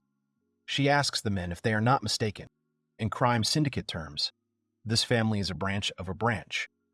Do they understand something like a fallen branch? And anyway, even in the case of a real crime syndicate, dozens of police officers with automatic rifles would have cut them down within 30 minutes. Not even the army would have had to intervene. They can't even be compared to a crime syndicate or even veterans of a war-torn country. She thinks they are armed with knives and guns at best, which is ridiculous. Without training, they can't defeat even the most ordinary police officer, having a status overshadowed by the real source of power called states. How can they even shamelessly call themselves some kind of power? The man asks the girl, what is the girl leading to then? Kaguya fixes her hair and says that she alone has enough to knock everything out of the men, so she asks them to attack. Morishita said that he thought so, and it couldn't be any other way. The man laughed and said that this lady was really crazy. He orders his charges to regret that the children regret that they were born, but she is a beautiful diamond, so they must not harm her. Kagyu smirks and says that she still hasn't given her name, but her name is Abeno. The man doesn't understand what Kaguya is talking about. The girl asks if the men are sure of their actions. They, being people outside the law, are going to lay hands on her. The man said that this girl has actually gone crazy. They're going to capture her. Kaguya smiles and says that this is a declaration of war. She smiles and tells Morishita that it looks like they did it. Gold rush confirmed. Morishita asks about the gold rush. He asks the girl to wait. The man asked if the boy was going to pack. Morishita declined and said that they had no intention of resolving this peacefully from the start, but they tried because it would have been a hassle otherwise, but everything was perfect. The man turned to his colleagues and told them to shut up this little thing quickly. Morishita calls Kaguya and asks her not to kill men. He asks the girl not to overdo it and asks if she heard him. Kaguya replies that as someone who lives in the same world of absolute darkness, she will teach them a lesson in true strength. The man swings but misses. Kaguya grabs his arm and flips him over herself. She thinks that the man gets a night of points for his strength. Kaguya says that the Abeno school of Aikido, the fast dragon arc strike, using that technique on such a small fish is a waste of energy. Morishita thought that it was Aikido and Kaguya's fighting strength was an order of magnitude higher than that of an ordinary person. If they lived in the Sengoku period, she could actually challenge 1,000 men. The man says that this is impossible for this muscle-headed guy, who is a third Dan fourth belt in karate and who was defeated by a high school girl with one attack. Kaguya says that since the small fry are over, it is now the man's turn. Kaguya then said that he had lost the will to fight, and he hopes that the situation with the Murayama family's debt, after they gave up their right of succession, would be resolved. Toka thought it was incredible. Kaguya said that there was a limit to how small a fish one could be. Morishita said that there was no opponent here that could satisfy Kaguya. Toka thought it was amazing that high school students wouldn't give in to the Yakuza even an inch. She then called Morishita and Abeno and said that she was terribly sorry. The boys turn around and Kaguya says that she shouldn't thank her. She's just sweeping disgusting cockroaches off the streets. Toka is embarrassed. She thought that even though she couldn't become like Kaguya, she wanted to be like her too. At that time, Morishita said that Kaguya had overdone it. The girl replied that they should be grateful that she didn't kill them. Toka thought about what the gold rush Kaguya was talking about was. The next day, the girl told Morishita that she had heard something about Kaguya and whether it was true that the Yakuza were picking a fight with Kaguya. Morishita agreed and asked why there was such a commotion. The girl realized that it was such a commotion. The girl realized that it was true. She said that she was joining in too. There was no way she could turn down such a juicy story. Morishita asked if she was really joining in. The girl said that, however, in the end it was unwise to declare war on such a small fish. It would be great if no one interfered with them. She then said that this girl is actually a great fighter and now they can't feign ignorance. Morishita asked the girl what she's talking about. The girl asked Morishita if the boy doesn't know. Morishita replies that's why he doesn't ask. Morishita realized that the skill, danger detection, was activated and the enemy detection skill was activated. Everything turned out as he expected. Suddenly the boy stood up, and the girl said that she was just explaining her get-rich-quick scheme. Morishita approached the leader and said that it actually happened. He was talking about the situation he told her about yesterday. Toka asked if everything was okay. It didn't matter how much of an expert Morishita was in Aikido. Morishita smiled and told Toka to leave everything to him. He put his hand on his hip and was very confident. At this time, the Yakuza came to Toka's house. They shouted at the girl's mother, asking if she was laughing at them by sending children to them. The woman did not understand what they were talking about. The man told her not to play the fool. They pushed her and then told her that you can't just take money from a big Yakuza boss and then get off easy by refusing your inheritance. The man swung his arm, but suddenly Morishita stopped his hand. The boys said that they were very predictable, and how glad he was that they behaved exactly as he expected. The man said that this was the same guy, the one who did this to Shimabukuro. Morishita asked them what they were going to do now. If she just left, they wouldn't come after them. The men pulled out their guns and said that they weren't some errand boys either. Morishita scratched his forehead and said that if that's what they wanted, then he thought there was no need to let up. Morishita appears right behind him, who neutralizes the enemy. The second man also lunged towards Morishita, but he deftly dodged his knife attack and eliminated the attacker. Morishita looked at the third man and said there was one more. The man got scared and told the boy not to come closer. The next moment, he threw a knife towards him. Morishita managed to catch it with 2 fingers and said that the pro would have to use a knife on a high school boy. It was shameful. He then threw a knife which pierced the criminal's leg. Morishita asked the screaming man if he knew that this was all in self-defense. He cuts off the hands and says that he now believes they have sorted everything out here. He would like to say so, but these men have made a real mess here. The next moment, the men got into a car and drove away a long way. Toka turned to Morishita and said that he was actually an Aikido master. Morishita agreed indifferently and said that he was glad that Toka was so naive. Morishita said that it only proved that the Yakuza attacked without caring about their reputation. Toka said what would they try now if their actions didn't work. Morishita said that as far as he could tell, that was the worst-case scenario. Then, he said that the scenario is the worst, of course, only for the Yakuza. At this point, the muscular man said that he had to admit that he was very glad that he had such a strong body. The head of the Yakuza turned to Shimabukuro and asked if he had received any information from the guys they had sent to Moriyama's house. The man replied that he had not received anything yet. The man said they had gathered some real bad guys. He thought they were enjoying themselves to the fullest. He said that in their day, the Yakuza who handled everything themselves were out of fashion. Did the man see that outsourcing was very important in their day? Suddenly, the muscular guy's pants vibrated as a bell rang. He says, "These are the guys they sent to Morishita. If you can't deal with a strong one, you just have to hit his family." He picks up the phone and asks how it went. The men ask if this is what they agreed on. It was supposed to be a normal person. Suddenly, they shouted about danger. The call went dead. At this time, Kaguya stood next to the men and said that the security of the high-class penthouse should be impregnable, but she believed that they had thrown their main forces at Morishita and the chairman's family. At this moment, the man took out a gun and said that she was a monster. The next moment, Kaguya cut the man's gun and said that she was a monster. The next moment, Kaguya cut the man's gun. Kaguya turned around and asked the men if they really thought they could take her down with a gun. She added that they were underestimating her.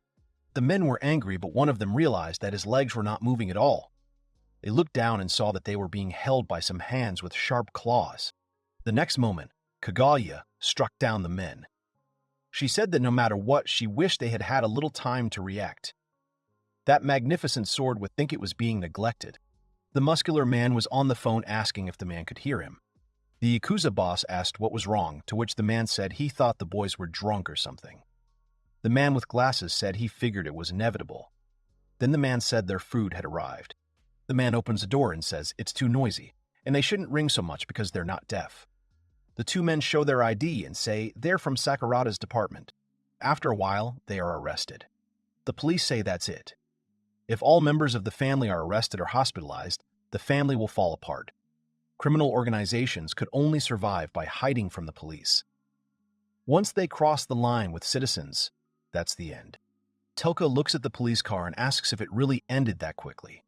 She asks what about her family's suffering. Morishita says that it wasn't Toka's fault, but they took advantage of her weakness. What happened to her family was truly unfortunate. Toka agrees and says that everything is okay now. Suddenly, Kaguya approaches Morishita and asks the boy how dare he. The boy turns and tells Kaguya that she took care of everything on her part too. Morishita suddenly gets angry. The girl told the boy how dare he. Leela asks what the police were doing here and didn't. The guys say that this was some kind of bonus level. Kaguya apologizes to the girl and says that it seems Morishita personally called the police. Leela is surprised. She started to beat Morishita. The young man thought that it was very painful, and if it had been someone else in his place, he would have died already. Leela asked the young man how he dared. Leela said that even if it was Morishita, it was unacceptable, and now this once-in-a-lifetime opportunity would simply disappear. Kaguya said that she could swear. She asked him to just keep an eye on the office. She asked the boy how he dared to take matters into his own hands. Morishita tolerates the girls and thinks that this is what true anger is. Some may consider it a threat, but it turns out that the leader escaped and took the car. Kaguya overheard the police officers talking and said that it seemed like she still had a chance. Kaguya told Morishita to hurry up and find the leader with her enemy detection. She asks if this is a good time to sleep. Morishita thought that this was despite the fact that they could leave all the showdown to the police. He activates the enemy detection skill.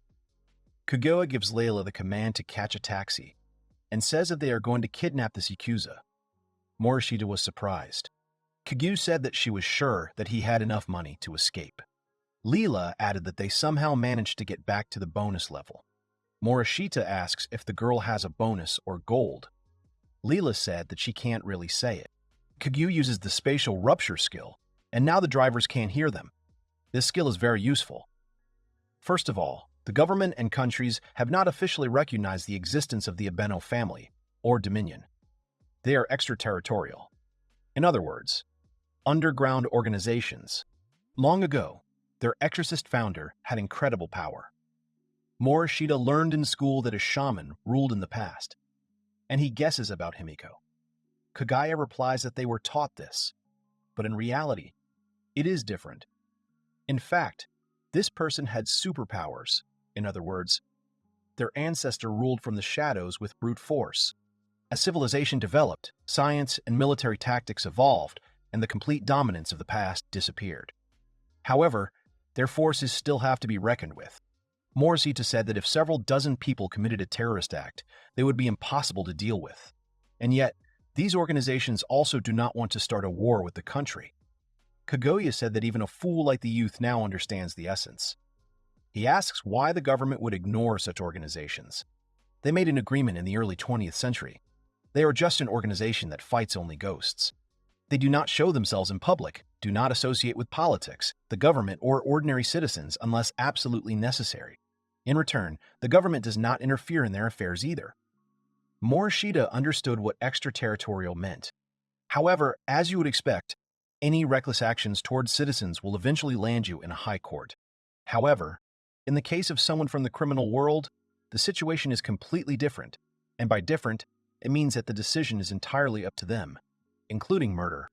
Leela said that both sides had suffered great losses recently, so there was no argument. Morishita asks why this gold rush then. Kaguya asked if the boy lacked understanding. If murder was allowed, then extortion and theft were also perfectly legal. Besides, she had already worked from the shadows so that they could not say that they did not intend to fight them. But all these preparations were in vain, because the young man called the police. Morishita said that the girl's whispers were terrifying. Kaguya added that this Yakuza, who made a huge amount of money from illegal loans, he, being an exorcist and an ally of justice, cannot let them get away with it. Morishita said that Kaguya was an ally of justice. Lisa said that their financial situation is difficult. The government does not support or finance. They cannot miss the opportunity to get rich quick. And the Vatican's budget is limited. So if you see money on the ground, pick it up. Meanwhile, at the hotel, the Yakuza boss was going through his papers. He said he had a feeling he had heard of them before. He remembers Ebeno and says, to think they actually exist. So it wasn't an urban legend. The man says that she is just a normal high school girl. He thinks that they shouldn't gather. The man says that she is a real monster. He asks them if they took the machine gun and what about the grenades. The men didn't understand what was going on with the leader. They realized that he had been strange since he came.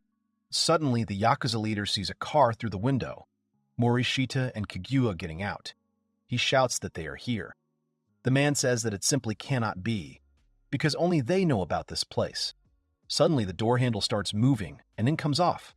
The men are scared. Morishita held the door handle in his hand and said that he had torn the handle off. Kaguya said that these guys would pay for everything, so the boy should not worry. The Yakuza leader told the man to open fire immediately. Kaguya appears behind him and says that she said it was a waste of bullets. The girl suddenly uses a blow with the butt of the sword. Morishita thought and said that the blow with the butt of the sword is not that strong. The head of the Yakuza shouted at the men to do something and filled him with lead. Suddenly, Leela appears. The man points a gun at her and starts shooting. 2 bullets pierce the girl's body. The man starts laughing nervously and says that he managed to hurt her. Suddenly, Leela asks the man if he really thinks that it doesn't hurt at all. She says that no matter how blessed she is by God, but the man understands that she can't help but feel pain. Besides, she doesn't have many spare uniforms. The man calls Leela a monster. The girl got angry and hit the man, saying who he called a monster. The girl started kicking him and screaming that it was wrong to call her that. The man shouldn't even think that he could just separate himself by calling her a monster. Morishita thought that the man was poor. Morishita says that this really should be the end now. He turns to the Yakuza boss and says that the man screwed up by caring so much about his face. Kaguya told Morishita that a man like that never learns, no matter what he says. The war won't end until one side is completely destroyed. The Yakuza leader starts laughing and says that children don't understand anything. It will never end. Their leaders, that is, members of the organization, are very numerous throughout the country. From now on, they will hunt them forever, 24 hours a day, 365 days a year. And their families and friends, even their acquaintances, it doesn't matter. All the people important to them will be destroyed. Suddenly, Kaguya slapped the man in the face and asked if he was trying to imply something since he had no family or friends. Now they need to get him to give up the location of the hidden money before the police arrive. She'll give him a chance. Either he'll tell them everything quickly, or they'll do nothing, or they'll move on to scary things. She asks the man what he'll choose, showing him a pair of scissors. After some time, the police arrive at the hotel. The policeman says that out of nowhere, a bloody shootout has occurred. He does not understand who the Yakuza were fighting with. Another policeman says what he wants to say about this. The man asks about some high school students. He asks if there really is no one to question. Suddenly, the man gets very scared. They see the Yakuza leader in a very strange form with a rose. The policeman did not understand what it was and what kind of animal could do something like that. The Yakuza leader was foaming at the mouth and talking about a beano. So, in total, they got about 50 million yen. That's their jackpot this time. Uila said that this time they were just regular carriers, so if they split it equally, there shouldn't be any sting. The girls ask Morishita if he's okay with it. The boy thinks about it. Kaguya asks the boy if he has any complaints. Kaguya says that they definitely considered the possibility that if they got the grenade launchers and anti-tank rifles, they could leave everything to Morishita. Morishita realized that they brought him along for that reason. If the girls want to share them, they must give his share to the head.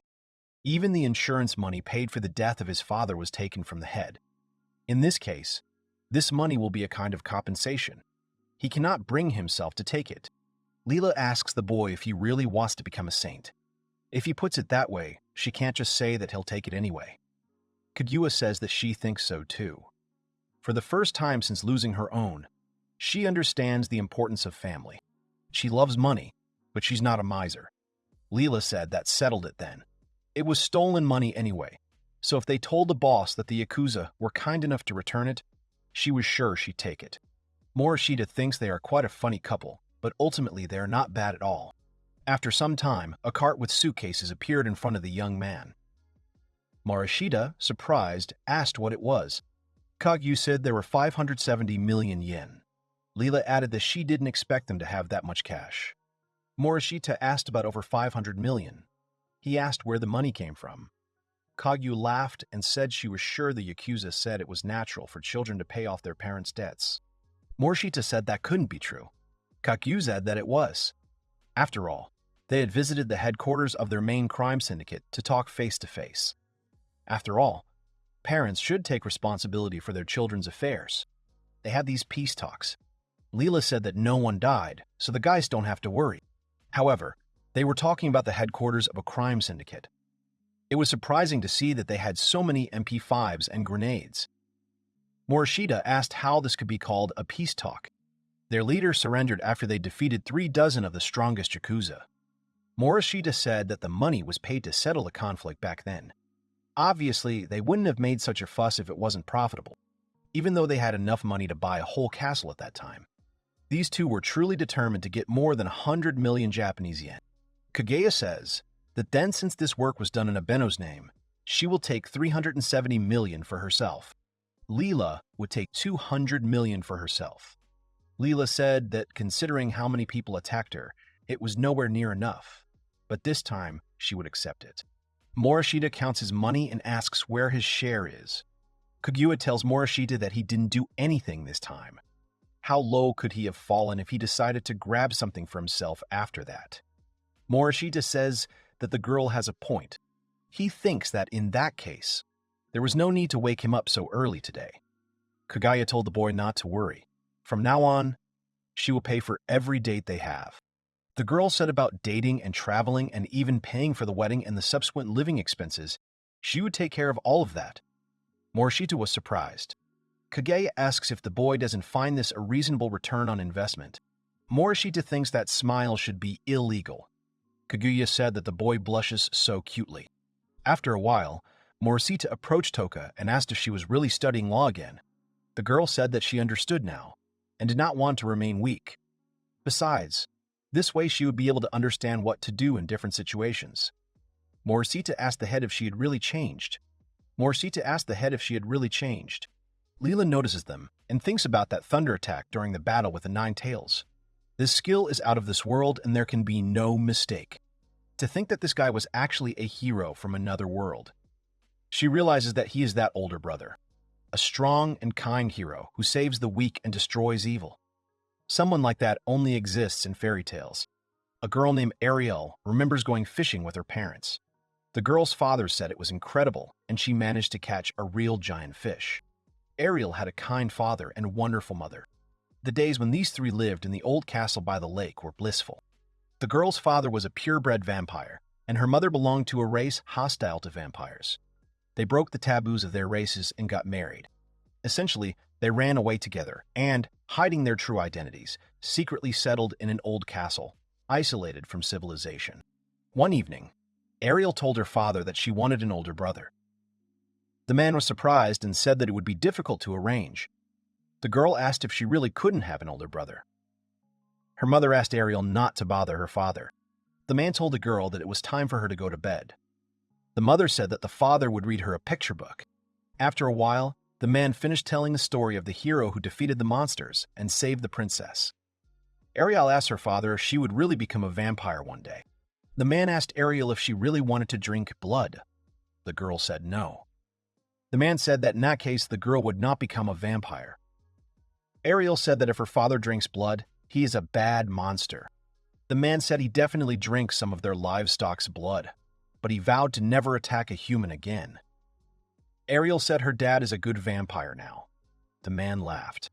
Ariel said that a hero kills monsters, and isn't there a chance that he could kill Dad too, even though he's a good vampire? The man said that Ariel still didn't get it. The man said that being a hero doesn't always mean defeating monsters. Saving people in trouble and preventing evil from happening is what it means to be a real hero. The man asks that if Ariel ever gets into trouble, the hero will come to her aid. Suddenly, there is a sound. The man said he would go and see, and told his wife and Ariel to stay home and not show up. Suddenly, there were shouts. The men said that to think that a man would take human form and hide in an old castle.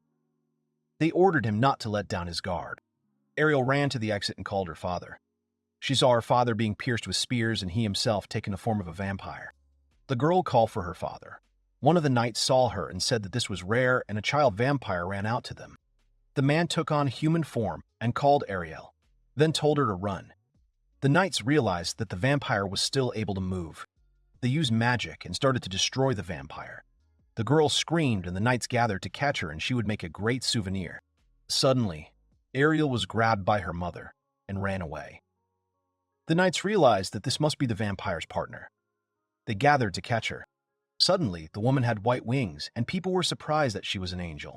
To an angel mother who ran away with a vampire and a half-breed child. The way back to her hometown was closed, so they moved to a human city. The girl's mother got very sick there. The exiled mother had no choice but to sell herself to a show specializing in horrific monsters to earn money for food. She was eventually defiled by a demonic disease. The woman turned to Ariel and told the girl to listen carefully, because this was incredibly important. The name Ariel means that the girl is an angel, so she must not tell anyone about it. And the power with which the girl as an angel was born, a blessing, must not be used under any circumstances. She asks the girl if she will fulfill this promise given to her mother. Ariel agrees. After some time, the woman dies. Ariel listened to the words that before the girl was taken under the wing of some other monster. They should lock the girl away in some concentration camp. She has monster blood in her, as if they would let such a parasite stay here.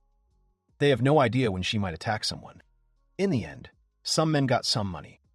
The men said it wasn't enough to even cover the rent, but he figured it was better than letting the girl die in a roadside ditch. They see her wings and realize that this girl is also a half-breed. She can be given to some man with interesting inclinations. Eventually, they were loaded into a carriage.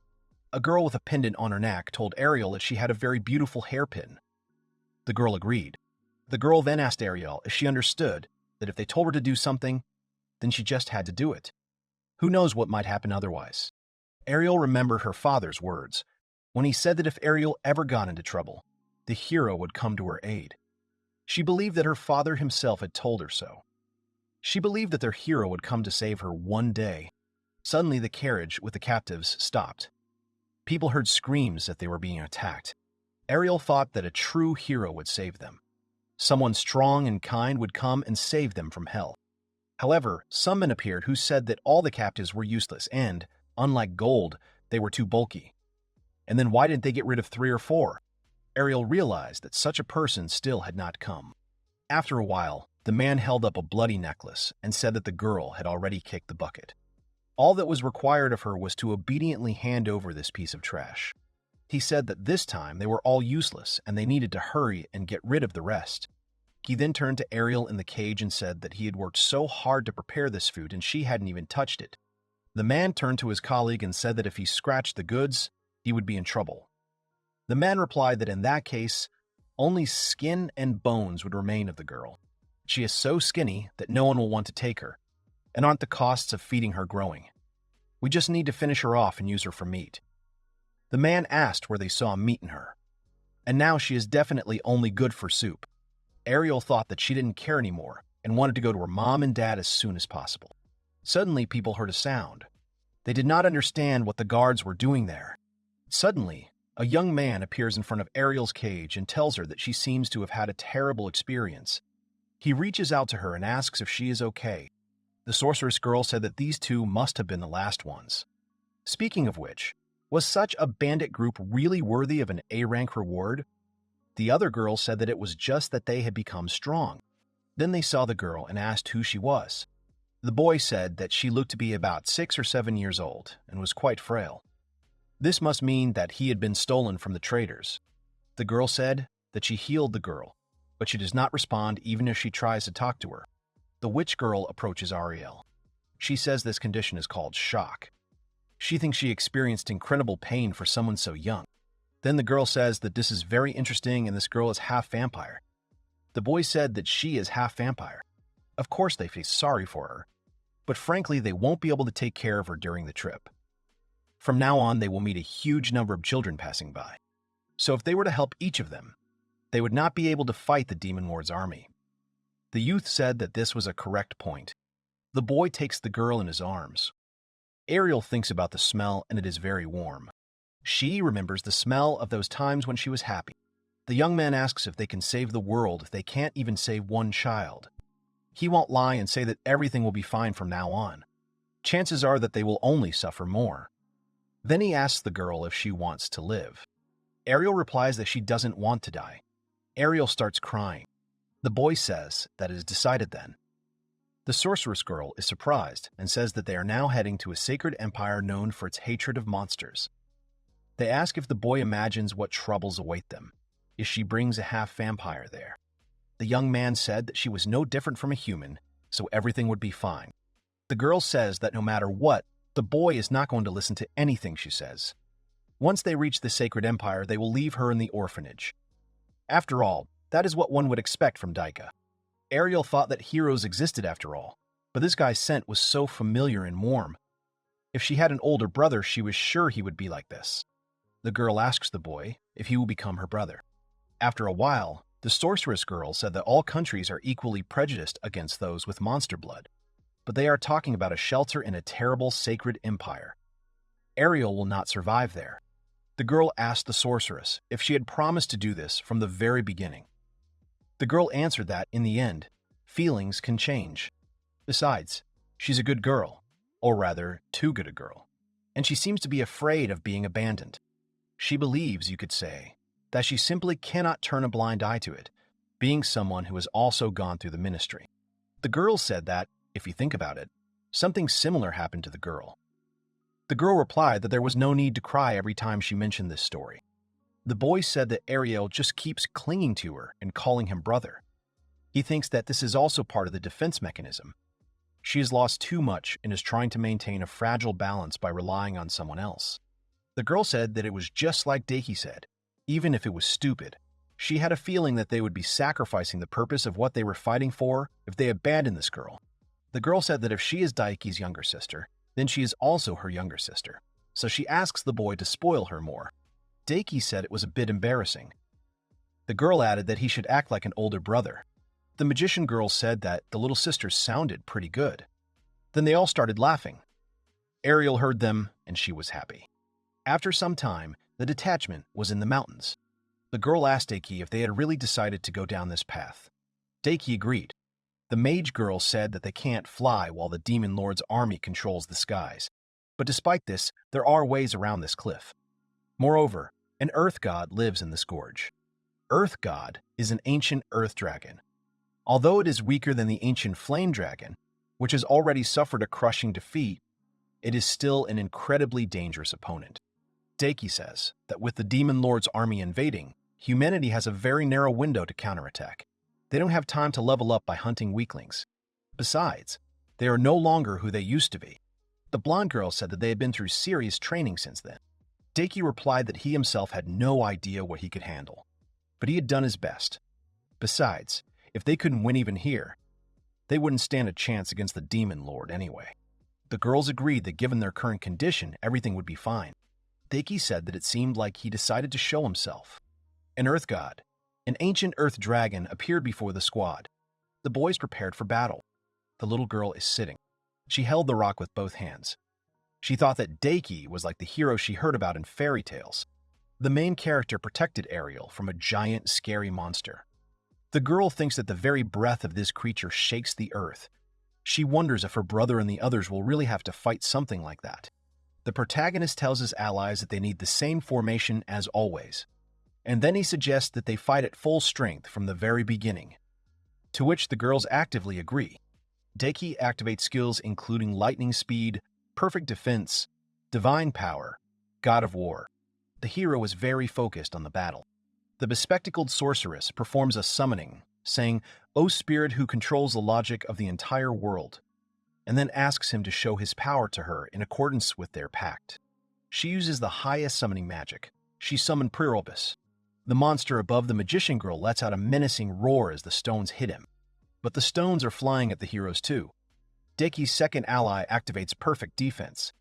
She asks to show her a shield, and she stands up for her friends, covering them with a magic shield. But the girl in glasses says that in the end, it's not that simple. After these words, the heroes notice how the monster is approaching, and also its breath begins to blaze. And then the merciless dragon directs its flames at the heroes. Everything is falling apart. Ariel screams in fear, and the second ally understands that her magical protection is crumbling, but with difficulty continues to hold it. Daiki notices this, and then throws himself straight into the flames, which greatly frightens and worries little Ariel. The hero manages to cover the monster's flame with his sword, and Daiki immediately asks if everything is okay. Ariel, in admiration, tells the hero that it's really cool that he was able to block the dragon's attack. The hero commands, telling everyone to return to formation. The girls respond with understanding, and everyone enters the battle again.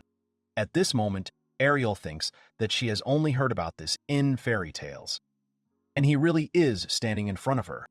The girl with glasses says that their support can only do part of the job, to which Daiki agrees and says that now it's all or nothing. Since they have no choice but to do it, the protagonist activates his skills, lightning speed, divine power, god of war. And then he prepares to attack. Daiki uses vacuum cut and reconstruction. He notices that his body is at its limit, but still attacks the dragon. The girls notice the monster falling and Daiki tells them to go back. The dragon hits the ground with a crash and remains lying down. The heroes rejoice that they were able to do this.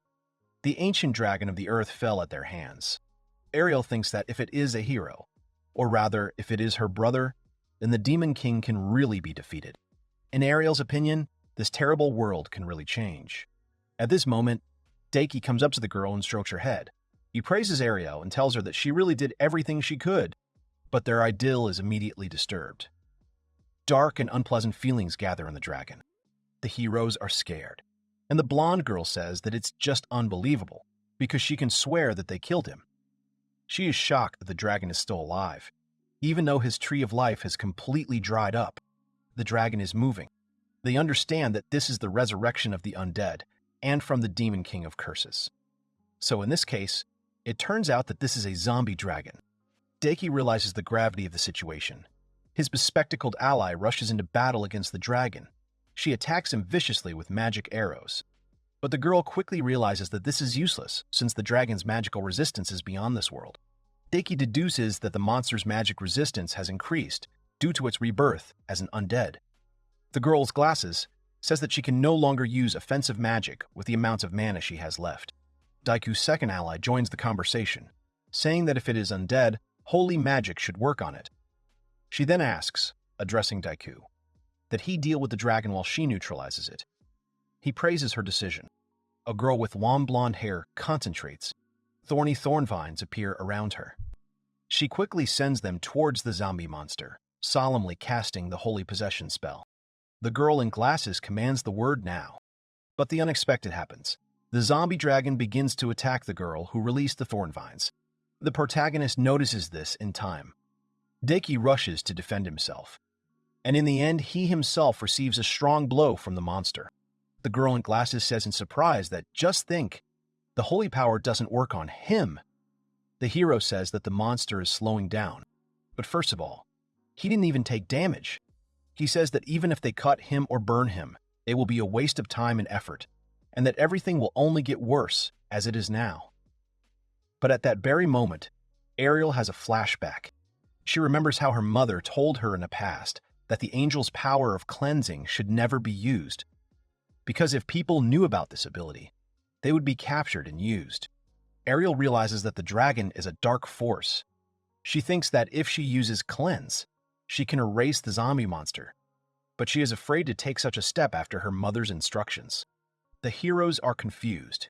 They are in a difficult situation and do not understand what to do now against the fire-breathing zombie monster. Ariel is still scared, but soon she manages to make a decision. She approaches the heroes. Daiki quickly notices this and tells the girl that it is dangerous here, so she should stay away. And then the hero advises her to hide well. The hero stops speaking in shock. Ariel shows her wings in a warlike manner. The main character's allies are very surprised. The girl in glasses recognizes Ariel as an angel. Meanwhile, a girl with a menacing expression slowly approaches the dragon. As she approaches the monster, Ariel ponders when she decided that there is no strong and kind hero. Daiki, worried about the girl, shouts at her to be careful, but Ariel is not going to listen to him.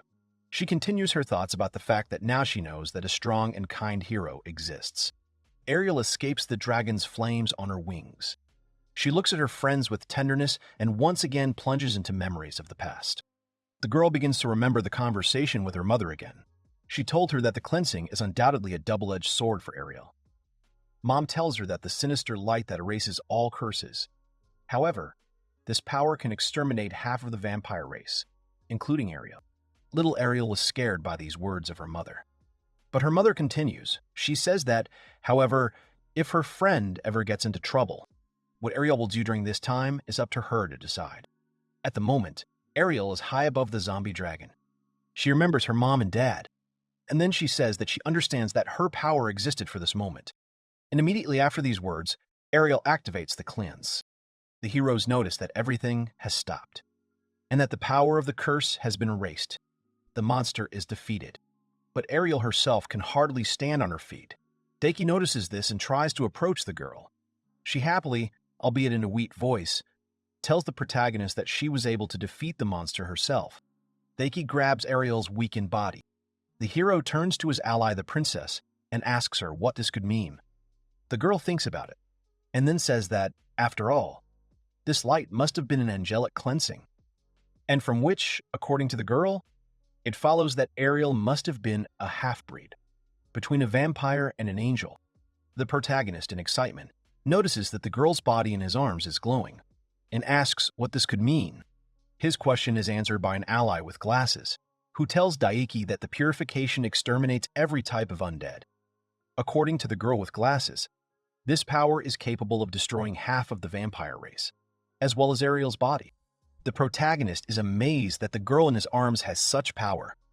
Ariel reaches out to Daiki and asks him, addressing him as a brother, if she really used purification. Daiki is shocked. The hero excitedly begins to tell Ariel that she really did it, and that the monster they could do nothing about died at Ariel's hands. Ariel then takes Daiki's hand and tells him that her mother told her to never tell anyone about something. But she tells him her name and then asks her brother to never forget it. Daiki holds Ariel's little hand with trepidation and answers her with agreement, and then adds that he cannot forget something like that. The protagonist turns to the princess, and after she responds, Daiki asks her if there is nothing they can do for Ariel anymore, and if there is a way to save her. The princess apologizes and tells him that there is nothing they can do to save Ariel now. The hero says with pain in his voice that he sees and understands everything. At this point, Ariel turns to Daiki, calling him brother again. She wants to ask him something and asks his permission to do so. The hero agrees. Ariel tells him that he's a real hero, and he asks if he could make her his bride if she were reborn at this time. Tears stream down Daiki's face. He tells Ariel that of course, and when she asks Daiki if he understands that this is a promise, the protagonist agrees with her without hesitation. Ariel happily says that her wish has completely come true. In response to her words, the hero, with tears in his eyes, tells her to just be happy, and that once she is reborn, next time, she should, according to Daiki, do what she wants. He wants her to do whatever her heart desires, wants to take over this world. Ariel smiles sweetly at Daiki and tells him, again addressing him as his brother, that she understands, and then promises that next time she will be as selfish as she wants. Then, still in the hero's arms, Ariel tells him that her arms are also starting to disappear, and then says goodbye to Daiki. But he tells her that this is not goodbye. Daiki tells Ariel that this is not farewell, because when you break up with someone, you have to say that you will see each other again, since he will definitely see her soon as he goes there too. His allies also cry. Ariel reaches out her little hands to the hero, then kisses him tenderly on the cheek goodbye, telling him that they will see each other again. She says that her brother's chest is warm, and then leaves gratefully. Ariel finds herself in some strange, empty space and does not understand where she is. The space reasons that Ariel is a very intriguing case. The child of an angel and a vampire, according to the space, is a phenomenon that should not happen, and a saga that should not be possible. It says that Ariel, like the hero, is also a singularity. Ariel asks the space who it is. The space answers her, but Ariel cannot understand it, and only clutches her head with her hands. It tells her that because of her causal connection, she must be reborn to compose a new tale about their causal singularity with the hero. She falls down. Ariel is shocked and scared. Something is happening to her in that space. After some time, the girl notices that her hands have actually returned, and then realizes that she is cold. Ariel wonders where she is now. Two large fires are approaching her, and Ariel is surprised and doesn't understand what it is. It's a car with a man driving it. He sees Ariel and is surprised to realize that she is a child, and then wonders what she could be doing all alone in a place like this. The man runs out of the car, taking off his jacket along the way. He then notices Ariel's wings and begins to wonder who the girl in front of him could be. He asks Ariel if she understands what he is trying to tell her. Then he asks if she has a name. The girl hesitates, remembering her mother's words that she should never tell anyone about this. The man is waiting. After thinking about it, she might just turn her name around now. Afterwards, she says more confidently that her name is Leela. Leela reflects on how it just so happened that she landed in Finland. She found herself in Northern Europe on 21st century Earth. In a world of science where monsters and magic officially do not exist, she was transported into the modern era. 10 years later, Leela, unfortunately, in her opinion, was recognized by the Vatican as a miracle for having gained wings. And now she lives her second life as Leela Sakaguchi. In this world, there are ghosts that are considered enemies of God, and she is the one who is supposed to be able to drive them away. And in addition to receiving specialized education, Leela was recruited into the Dominions, which is an unofficial ghost extermination organization. She spent more time in this world, which is in the prime of scientific development, than she did in the one she came from as Ariel. And Layla's childhood memories have also become considerably clouded. But even so, the image of her older brother remained in her memory. It was the only thing she could never forget. In Leela's opinion, it was because she was a little girl. But nevertheless, for all those 9 years, in her memories, she always had this extremely glorified image of the hero. And Leela never understood it until she witnessed the lightning of the legendary hero. She thinks about Morishita, saying that he is one of the cowards. She thinks that his image is completely different. Knowing this, Layla actually thinks that although she did not expect an emotional reunion, but to think that they might not even notice each other, she thinks it's a good thing she's grown up really graceful after all, and that she wouldn't blame him if he mistook her for someone else. After destroying the Nine Tails, she wanted to ask the hero about many things, but in the end, it was not the right time for her to break the ice. And also that whole situation was connected with the fact that they didn't have time to talk alone. But Leela remembers well the promise given to her by the main character that he would take her as his bride. Although Leela thinks that if it wasn't just something a child said, it wouldn't have been treated so trivially. Leela wonders if Daiki will remember the girl he saved during his journey. She also wonders what would happen if he found out that she was the same Ariel. She shyly imagines the scene where Morishita tells her that it must be fate, and then she imagines him asking her to marry him. But finally, she can tell him that she had mixed thoughts, although she, frankly speaking, doesn't even know how to approach him. But she thinks that he would probably listen to her, since Leela believes that this is a really important topic. While in a nearly empty school classroom in the morning, the heroine thinks that Morishita should hurry up and come already. And then Leela starts to wonder if she's nervous. Leela hears a conversation between two guys. They are talking about something, pointing at the window, and then they start arguing. The girl, interested in such noise, looks out the window herself. An expression of shock froze on her face. She sees a dark-haired girl walking with Daiki, holding hands with him. Daiki asks his companion if he should hold her hand to go to school no matter what. To which the girl ironically answers the protagonist that he does not need to be modest, simply because it is too great an honor for him. The kids in the class are shocked to hear if it's possible that these two are dating. Someone says that, of course, he thought that these two have been incredibly close lately, but that they could be dating is a shock. Morishita tells himself that Abeno Kaguya is not listening to him at all, even though he has told her more than once not to hold his hand in public.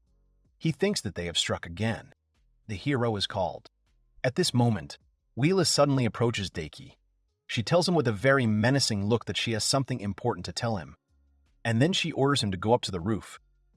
Daiki hesitantly agrees, telling her in response, "Okay." When the hero goes up to the roof, the protagonist carefully asks Leela if he did something wrong because he does not understand at all why she is angry with him. The heroine asks Daiki why again, and then asks him back why he held hands with Abeno Kaguya while walking to school with her. The hero is a little upset that Leela saw it. Daiki openly tells the girl across from him that he will explain it to her now, since it is not a secret. She and Senpai are now more than friends. And then Daiki adds that they are less than lovers, more than friends. Leela is very surprised by the words of the protagonist. She thinks that it must be just a joke, because in her memory there's a pure and untainted moment of farewell to the hero who once saved her. And then she wonders if the protagonist has forgotten his promise to marry her. In a state of amazement, Layla tells Daiki that she knows he is a hero who returned from another world. Morishita is amazed that she knew this, and then asks her where she heard about it. But Leela doesn't stop her speech. She tells the hero they once saved a girl there. And then Leela asks him if that means anything to him. Daiki is upset and tells his interlocutor negatively because he doesn't know what she's talking about, so he can't tell her anything. Leela is very hurt by his words, so she angrily calls the protagonist names, telling him that he's a bad person. Leela runs away from Morishita, and he absolutely does not understand the reason for her actions and emotions. Leela continues to call Daiki names in her head. She thinks she is the only one who remembered the promise all this time. Thinks she is the only one who is in high spirits.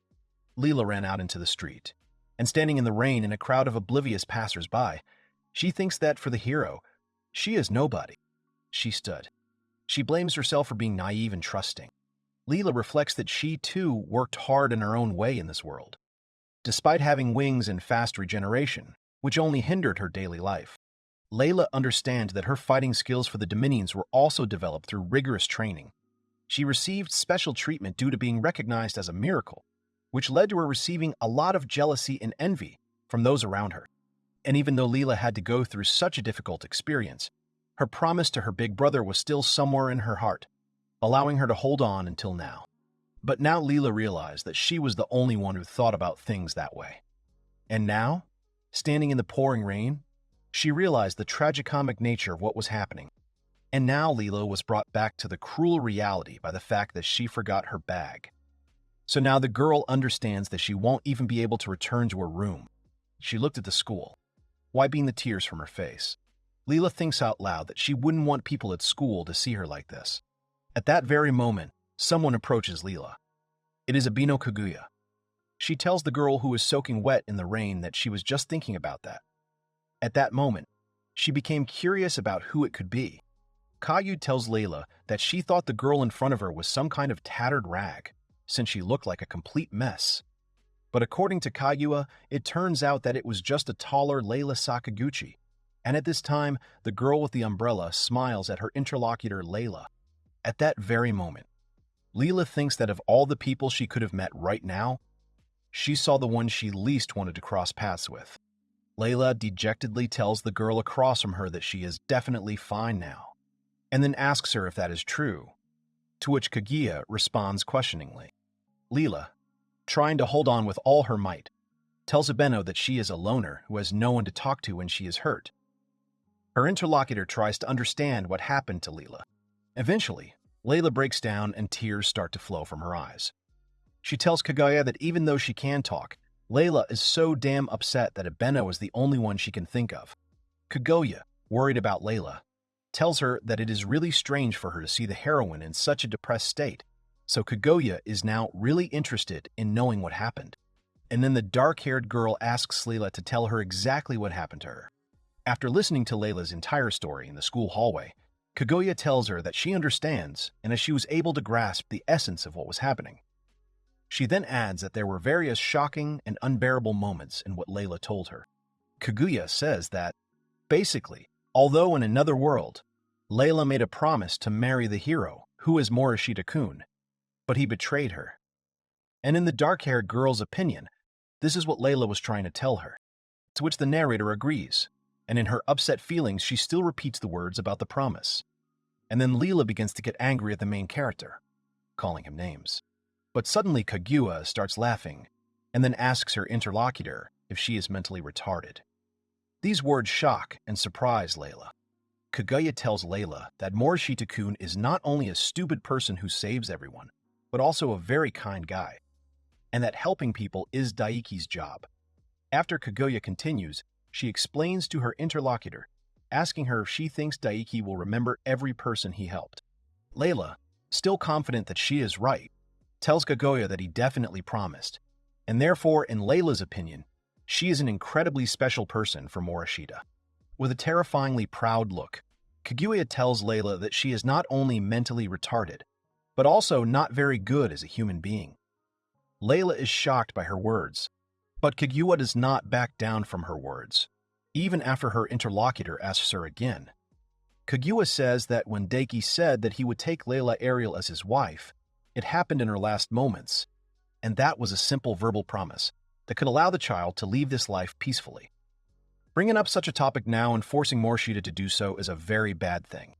This explains everything Kaguya had told Layla before. However, Layla is now worried about something else. She is at a loss, because until this moment the girl had never thought that she could force the hero to do anything. Kajio tells her that Daiki is a kind person.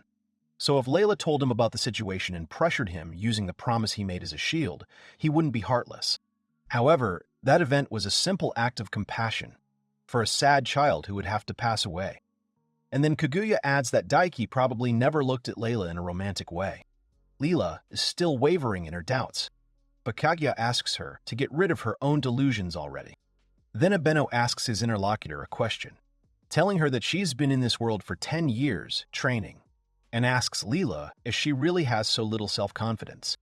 Abeno asks her interlocutor why she doesn't stop clinging to that old promise and start fighting like Leela Sakaguchi. The girl froze.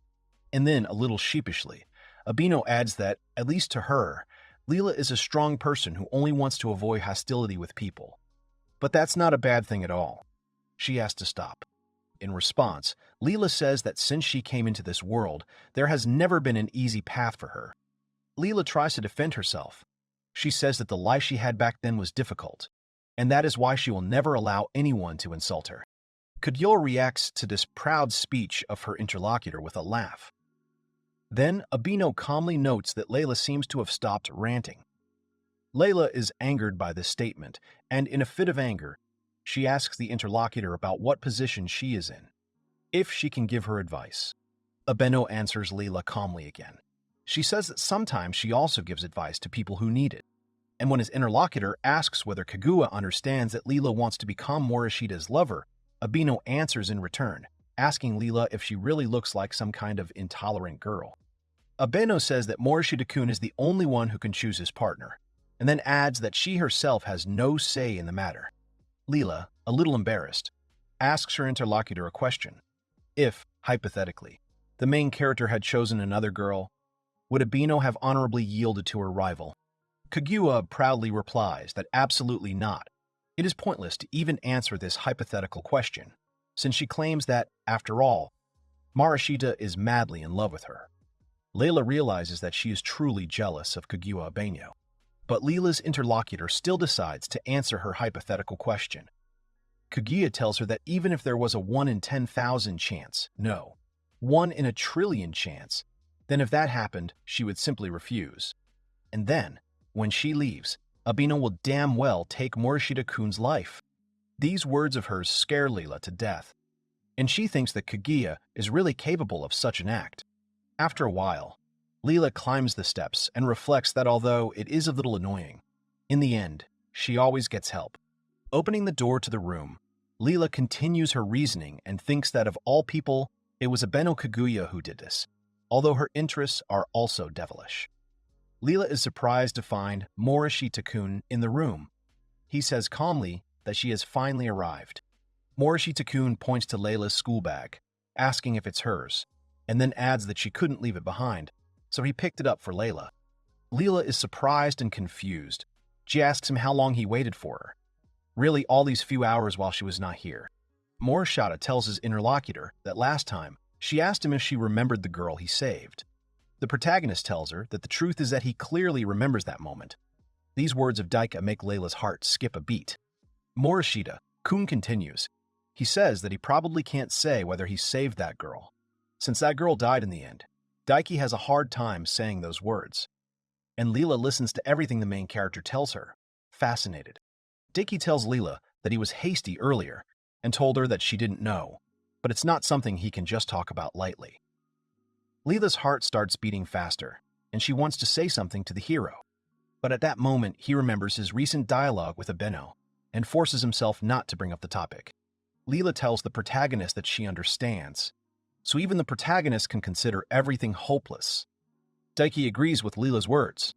He tells her that in that situation, everything did not go as expected. There were countless people he could not save. Leela asks her interlocutor if he thinks that the girl was just another victim of those brutal events. At that very moment, Morishita-kun quickly turns to Leela and tells her that there is no way, since that girl sacrificed her own life to save him instead. These words of Morishita-kun surprise Leela in a good way. After the main character adds to his words that the girl will remain special to him forever, Leela is very touched by his words.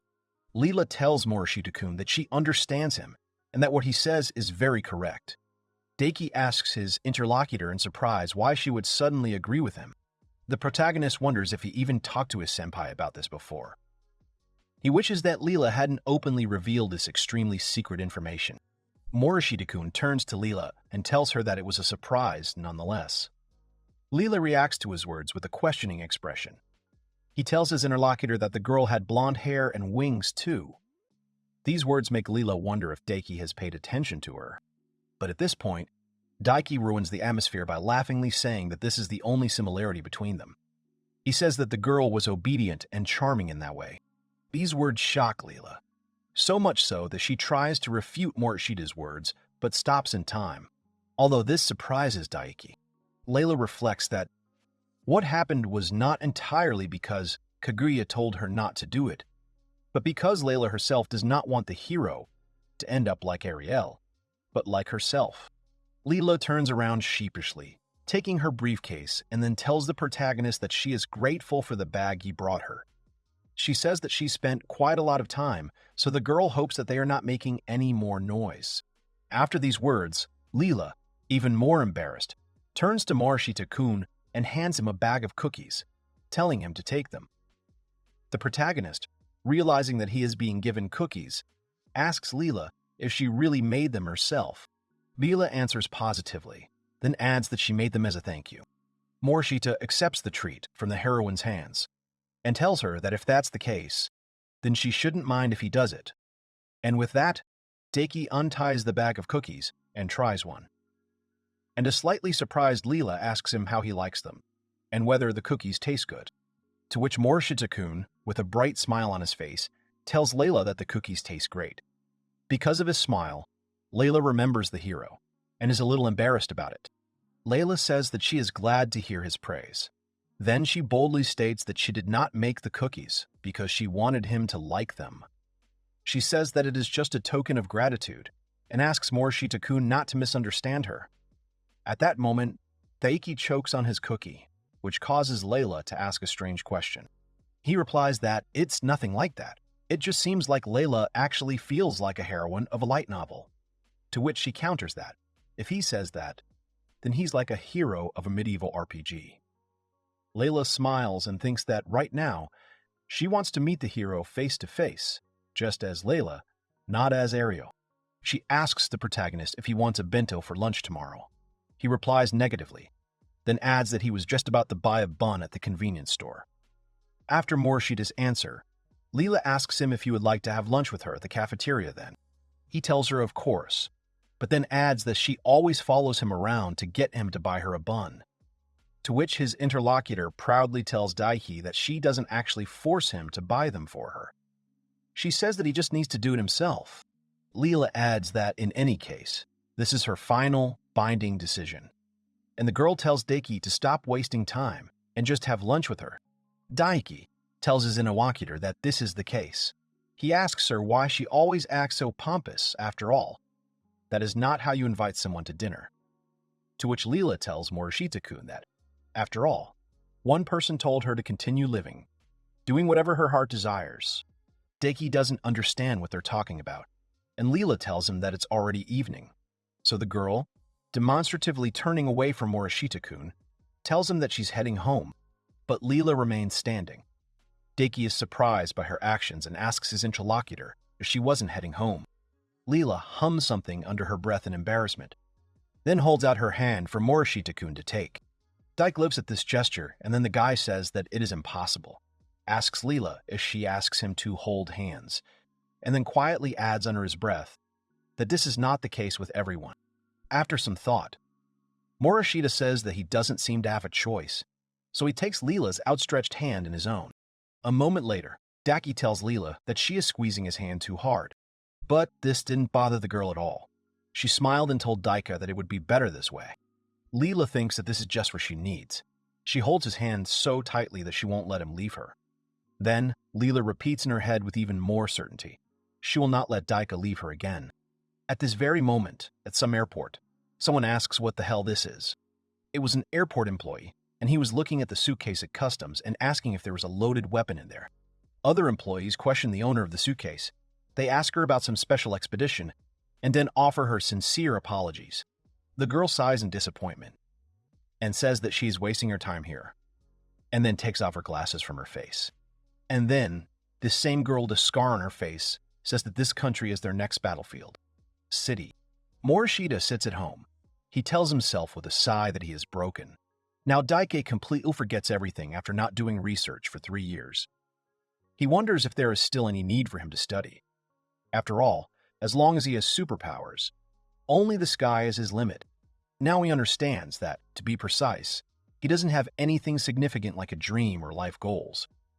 Daike just wants to experience everyday pleasures normally. And in that case, he thinks that he would still like to go to university and go to parties. And that means that Daike still has no choice but to study normally. Daike stretches in his chair and then decides to look out the window. He notices a girl changing clothes in the house next door. Morishita thinks about how he was sure the house across the street was empty, and then wonders who could have moved in there. And when the girl who is changing turns around, Daike is surprised to see Layla standing in the window, and he begins to wonder why he sees her there. Leela, terribly embarrassed, closes herself off and starts accusing Daike of spying on her and calling him a bad person. But the protagonist tells her that he saw the girl by accident when he simply opened the curtains. And besides, he tells Leela that it should be her fault for changing clothes with the window open. But Leela is not reassured by her interlocutor's words. So she, with words about Daike not wasting air in vain, flies into his window in only her underwear and kicks him in the face. Daike is shocked by the heroine's actions, but the girl doesn't care about his reaction now. She just hits the main character with all her might, telling him that even if it is him, such a thing is unacceptable. Morishita asks the heroine to stop, or at least stop sitting on it like that. And only now does Leela realize what she has done. The girl's already embarrassed face becomes even redder, and she starts screaming and calling Morishita names. He asks her to stop doing it. Leela sits on Daike's bed, wearing his sweater, and he starts asking the heroine, telling Leela why she started changing clothes in the neighboring house. To which the girl calmly answers that it is obvious, because it is her house. Daike is very surprised by these words of the heroine, to which the girl replies that, in the end, she simply cannot live in a hotel forever. She says that, you see, from now on she has to make a lot of preparations. At this moment, Leela's speech is interrupted by a call from Daike's phone. The protagonist, a little scared, tells the heroine that it is Abeno senpai, and then adds that it is so late, wondering why the girl is calling him at such an hour. At this point, Layla tells her interlocutor that Abeno Kaguya seems to have really tricked him, to which Daike calls Layla stupid, and then tells her that it's not what she thought. Daike thinks intently that it has already been 10 minutes since he picked up the phone. He thinks that Abeno is already on his way to his house. And Abeno Kaguya is indeed running towards Daike's house as fast as she can. Morishita says that they can't get away with this situation, so he insists that Leela hurry up and go back to her own house. Leela asks what's going on. Daike says that if Abeno saw Leela in his room like this, they would get into trouble. Right from the pole next to the house, an enraged Kaguya Abeno looks out the window. Her appearance terrifies both Daike and Layla. Taking out a small knife from its sheath, Kaguya, still sitting on the pole, menacingly greets Morishita-kun and Layla Sakaguchi. She menacingly asks the couple in the window about how they seem to have become quite close without her, Abeno, knowing about it. The next day, Morishita comes to class. He thinks out loud about how yesterday was really terrible. He managed to survive since he was with Layla, but he thinks that Kaguya definitely came with a thirst for blood. He thinks that the two looked like wild animals while they were fighting. And yet, the protagonist became curious about how Layla managed to calm down her senpai after that. He sends a message on his phone, which says that it was his mistake and that he regrets what he did. Morishita-kun enters the classroom and sees the boys gathered in a crowd, discussing something. He's surprised by this, so he approaches a group of kids and asks them what happened. They greet him briefly and then share rumors that their class teacher has suddenly changed. And when Daike asks how this happened, he is told that who knows, and it was obviously a sudden decision. But then the boys express a wish that their teacher would be a young woman. After some time, quite abruptly, a young woman does indeed enter the classroom. She begins to write her name on the board, with the words that from today on, she will be their class teacher. The girl who was at the airport with a gun earlier introduces herself to the kids in the class as Tanaka Hanako. She then tells the kids in the class that she wants to get along with them, calling them brats. The kids in the class are extremely shocked by the teacher's behavior. The guys start discussing the situation, saying that her name is Tanaka, but she has blonde hair. And then someone suggests that she is cosplaying to fit in with the class, and some guy comments on how she is insanely hot. So everything is fine, and after these words adds welcome. Afterwards, the teacher is asked where she was born. She repeats the question, and then says that her home is in Aomori. The boys think that this is definitely a lie. The protagonist muses that he has a bad feeling about the new teacher. He thinks that Tanaka must be on the same spectrum as Senpai and Layla. At that very moment, the homeroom teacher stops in front of the protagonist's seat. She tells Morishita-kun that she would like to have a few words with him, so she asks him to come to the briefing room after class. After his address, the teacher notices Leela out of the corner of his eye. The girl is a little surprised and interested. At that very moment, the guys pounce on Daiki with questions about why it's always him. After school, the protagonist actually comes to the briefing room. He tells Tanaka that she wanted to talk to him. When Tanaka stands before Morishita, he realizes that she is huge in every sense. She says that she can't believe it and adds, telling him that he has a weak aura. The new teacher wonders if the nine-tailed great familiar was willing to be defeated by a student. Morishita thinks that since the teacher knows about the nine tails, then in the end it means that she is a relative of Leela. But the hero is not completely sure about this. He tells the new homeroom teacher that he's sure she felt it, but he's just a normal person. The teacher says that with the defeat of the nine tails, their operation has also changed greatly, and one of the goals is the need to eliminate any variables of uncertainty. And then he turns around with a menacing face. She continues to talk about independent superhumans and the like in particular. Daiki is wary. His danger sensor skill is activated. And right after that, Tanaka Hanako makes a sharp lunge, trying to attack Morishita-kun, but he easily dodges all of her attacks. Daiki thinks about how Sensei's movements are completely different from those in the other world. At the same time, Tanaka continues to make attacks towards the main character, but Daiki easily dodges. The new homeroom teacher begins to get angry about the situation, and she calls Morishita-kun a brat. The teacher then takes off his sweatshirt and says that to him, dodging those punches makes it look like he really is an expert in Asian martial arts. Tanaka then apologizes for taking Daiki so lightly, thinking he was just a high school student. The protagonist thanks her for her politeness, and then he wonders in his head whether she was not aware that he was a hero. And then he thinks that the new class teacher does not seem like a person who listens to reason. At the same moment, Tanaka tells Morishita that from now on, she will take him seriously. With these words, she picks up a mop and begins to attack the main character Daiki with it. The hero is surprised, but nevertheless dodges each of Hanako's attacks. The teacher thinks out loud that this is impossible, because the only one she knows who could maintain such speed is Linford. Daiki repeats Linford's name, and Tanaka responds by saying that all threats must be eliminated before that man arrives in the country. Daiki ponders that he has no choice but to talk to Hanako. The protagonist then ponders what he will do after he suppresses the new homeroom teacher. At the same time, on some stage that looked like the Colosseum, a man in a suit speaks, greeting the esteemed ladies and gentlemen who enjoy unpunished, brutal, lethal fights. The man in a suit tells the crowd that they will hold today's meeting in this underground arena. The audience is excited and thrilled about the upcoming events. The man in the suit comments that right now their master, a living legend who possesses all the secrets of the East, is coming onto the stage. He introduces this muscular man as the depraved monk Ryusai. The man who came out on stage turns out to be an old man, and while he is showing off his muscles to the audience, the commentator continues.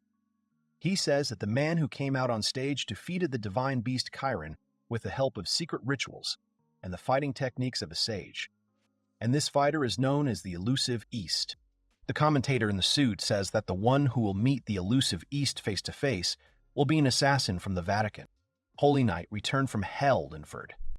After these words, a guy with blonde hair and a cloak goes up onto the stage of the underground arena.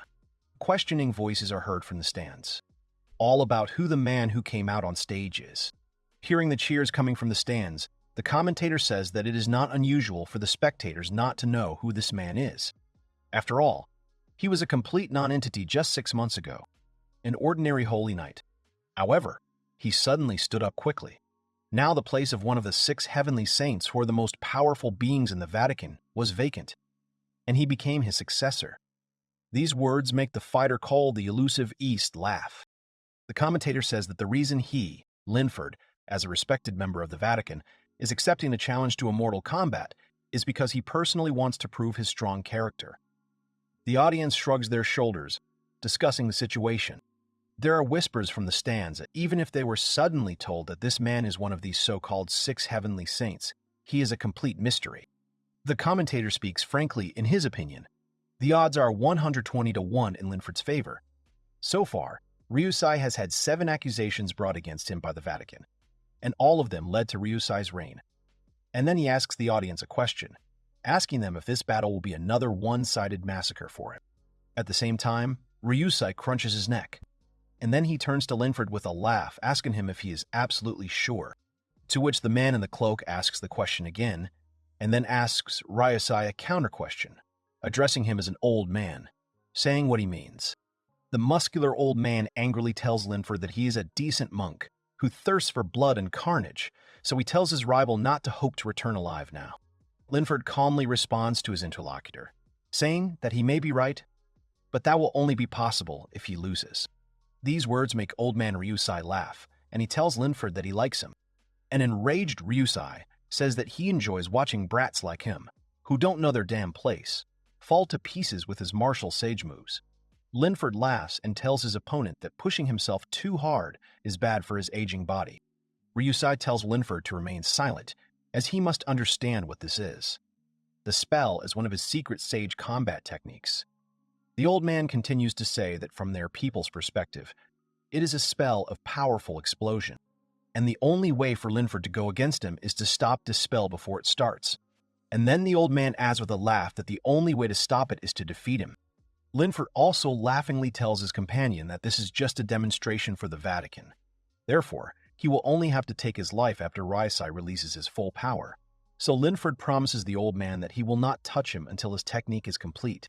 An enraged Ryusai asks his opponent if he is trying to mock him, to which Linford, pressing his hand to his chest, replies that he has his sincere respect for Ryusai. Linford expresses his respect for his tenacity and the time it took him to get to this point. Linford tells Ryusai that he hasn't even leveled up yet. He says that Ryusai has worked hard to get to this point. Linford continues his speech. He says that he has some free time until Ryusai's technique is fully developed, so he asks the old man's permission to share a story with him. Ryusai activates his aura and at the same time asks Linford about the story, and Ryusai wonders if this brat really plans to wait for him to finish his technique. Linford starts to tell that long ago, or rather, only half a year ago, he was a very ordinary, holy knight. Half a year ago, they, the Holy Knights, went on a mission to a cave in Antarctica, known as the Fall into the Abyss. Linford says that it was there that he had to encounter a ghost, and he accidentally fell off a cliff. And a month ago, Linford finally managed to return, while he was in another world. The old man asks him why Linford then talks about some month, since he was absent for half a year. The guy grins. Then Ryusai confidently tells Linford that his opponent's words about another world are nonsense. Linford smirks and tells his opponent that his martial sage techniques would lead to a third level of martial skills, and that it is absurd to think that he has already mastered his art at that level. The old man angrily asks his rival if he is done talking nonsense, and then says that he is done with his introduction before he uses his flesh and blood to make his final flower bloom. Linford tells Ryusai that it's incredible that for an old man to maintain his form with his flames, he still has to do this. Ryusai uses the sage's secret combat technique, Fire Dragon, and a large mythical beast made of flames appears above his head. The stands excitedly say that they are hot. At that moment, the old man begins to say that his rival will fly to pieces from his fire, and that his Fire Dragon will burn him to ashes. And Ryusai directs his attack towards Linford, who silently watches what is happening around him. Ryusai says that his techniques are one with heaven and earth, and that, so to speak, it is this world itself, and nothing can resist the logic of this world. Linford scoffs at the whole thing. The old man tells him that this is vanity, and then, directing a powerful stream of flame directly at the opponent, He tells him to repent in the other world. A giant fire dragon flies straight at Linford. At the same time, the old man smirks, thinking that Linford is too confident in his resistance to magic. And that means it's his mistake, because, in the old man's opinion, he knows nothing about this huge world. Ryusai's dragon flame is, so to speak, a plasma jet. It is simply unthinkable that Linford would have magical resistance strong enough to withstand several million degrees.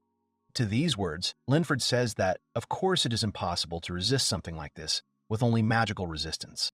And after these words, Linford activates the magic reflection skill. And to Ryusai's incredible surprise, it completely reflects his plasma stream, directing it towards the most elusive of the East. Ryusai is scared. At this point, Linford says that the magic resistance that is naturally granted to holy knights was tempered by him while on the other side. And as a result, Linford was able to further increase his skill level. He surpassed the maximum level of his skill, which was initially impossible. The old man tells him that this is absurd because this kind of thing defies logic.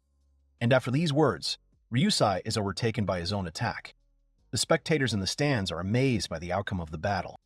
The announcer is surprised to see Master Ryusai instantly turn into a crisp. He says that this is a completely shocking result from the Holy Knight Linford. The current situation makes the winner laugh out loud, and with a crazy face he says that this power was given to him by the gods, and therefore now even the Vatican must recognize his authority. Ryusei, on the verge of death, speaks, asking the audience to help him. But this only frightens them more, and at that moment, Linford finally takes the old man's life. Saying that impressions are important when it comes to demonstrating, he politely asks Ryusai not to stay alive. Linford shows disrespect to the deceased by stamping on him with his foot, and says that of course there is no one in the world who could resist the laws of the gods and the logic of this world. However, the winner, with a crazy face, declares that now that he has some transcendental power, he could even defeat God himself. And with that, Linford begins to laugh. Linford considers whether he should follow the orders given to him by the Vatican and cause a stir in the Far East. He understands that everything must be from there, and at these words, the image of Hanako appears in his mind. At the same time, a pumped-up girl with a scar on her eye stands in front of the main character. He thinks intently that these attacks are strengthened by several, significantly softened spells. And if they were serious about expelling him, the school would be in great danger. The hero also thinks that he has no choice but to suppress her in an instant. But at the same moment, the girl opposite activates two skills, improving physique and accelerating perception. At that moment, a girl with cute bows enters the room, forcibly throwing the door open. Leela says that she thought something like this could happen, and then asks, turning to the girl with a scar on her face, whether she didn't tell her that she would only talk to the hero. Serafina, surprised by Layla's appearance. A pumped-up girl with a serious face answers the newcomer that, in the end, she could never ignore the potential risk. These words anger Layla, so she discontentedly addresses Serafina by name. And then he asks the girl with the scar if she's trying to tell her now that she is not obeying her own order. These words and Leela's reaction cause a sense of danger in the hero. But at that moment, Serafina frowned, and then, to Morishita-kun's surprise, she threw her stick on the floor and throws herself on Leela's neck with apologies. And then she asks her mistress if she could have thought that Serafina would ever be able to resist the order of her princess. Leela asks not to cling to her, but she does not hear, as she only admires the aroma of her mistress. This whole scene shocks the hero. Serafina continues to speak happily, not letting go of her mistress, who clearly does not like it. She says that these last few months she has been very worried about her princess, who, according to Serafina, lived in a country of savages, who also could not sleep at night. Morishita-kun asks Layla if she really made Serafina call her a princess, adding that it's scary. Layla replies in the negative, and sheepishly says that Serafina started calling her that on her own. Serafina apologizes and says that it was impolite of her to lose her temper. She then tells the hero that she is Lala's personal holy knight, the captain of the guards, Serafina. And then Serafina adds with a laugh that if Morishita wants to address her as a teacher, then he should not be shy about doing so. After all, she finally learned the local language. Leela, arms crossed, asks her subordinate where the rest of the guards are now. Leela then reports to her that they are currently busy threatening the Ministry of Education, Culture, sports, science, and technology. At this point, the hero seems to understand who they are talking about. Serafina then turns to Morishita-kun and sternly tells him that she was putting the princess's safety at school first. But that doesn't mean her suspicions have gone away. At this point, Leela stands up for Morishita-kun. She tells her subordinate that she will personally verify his identity and character, and that at the very least there is no reason to make an enemy out of him. These words shock and surprise Serafina, and she tells Leela in amazement that this cannot be.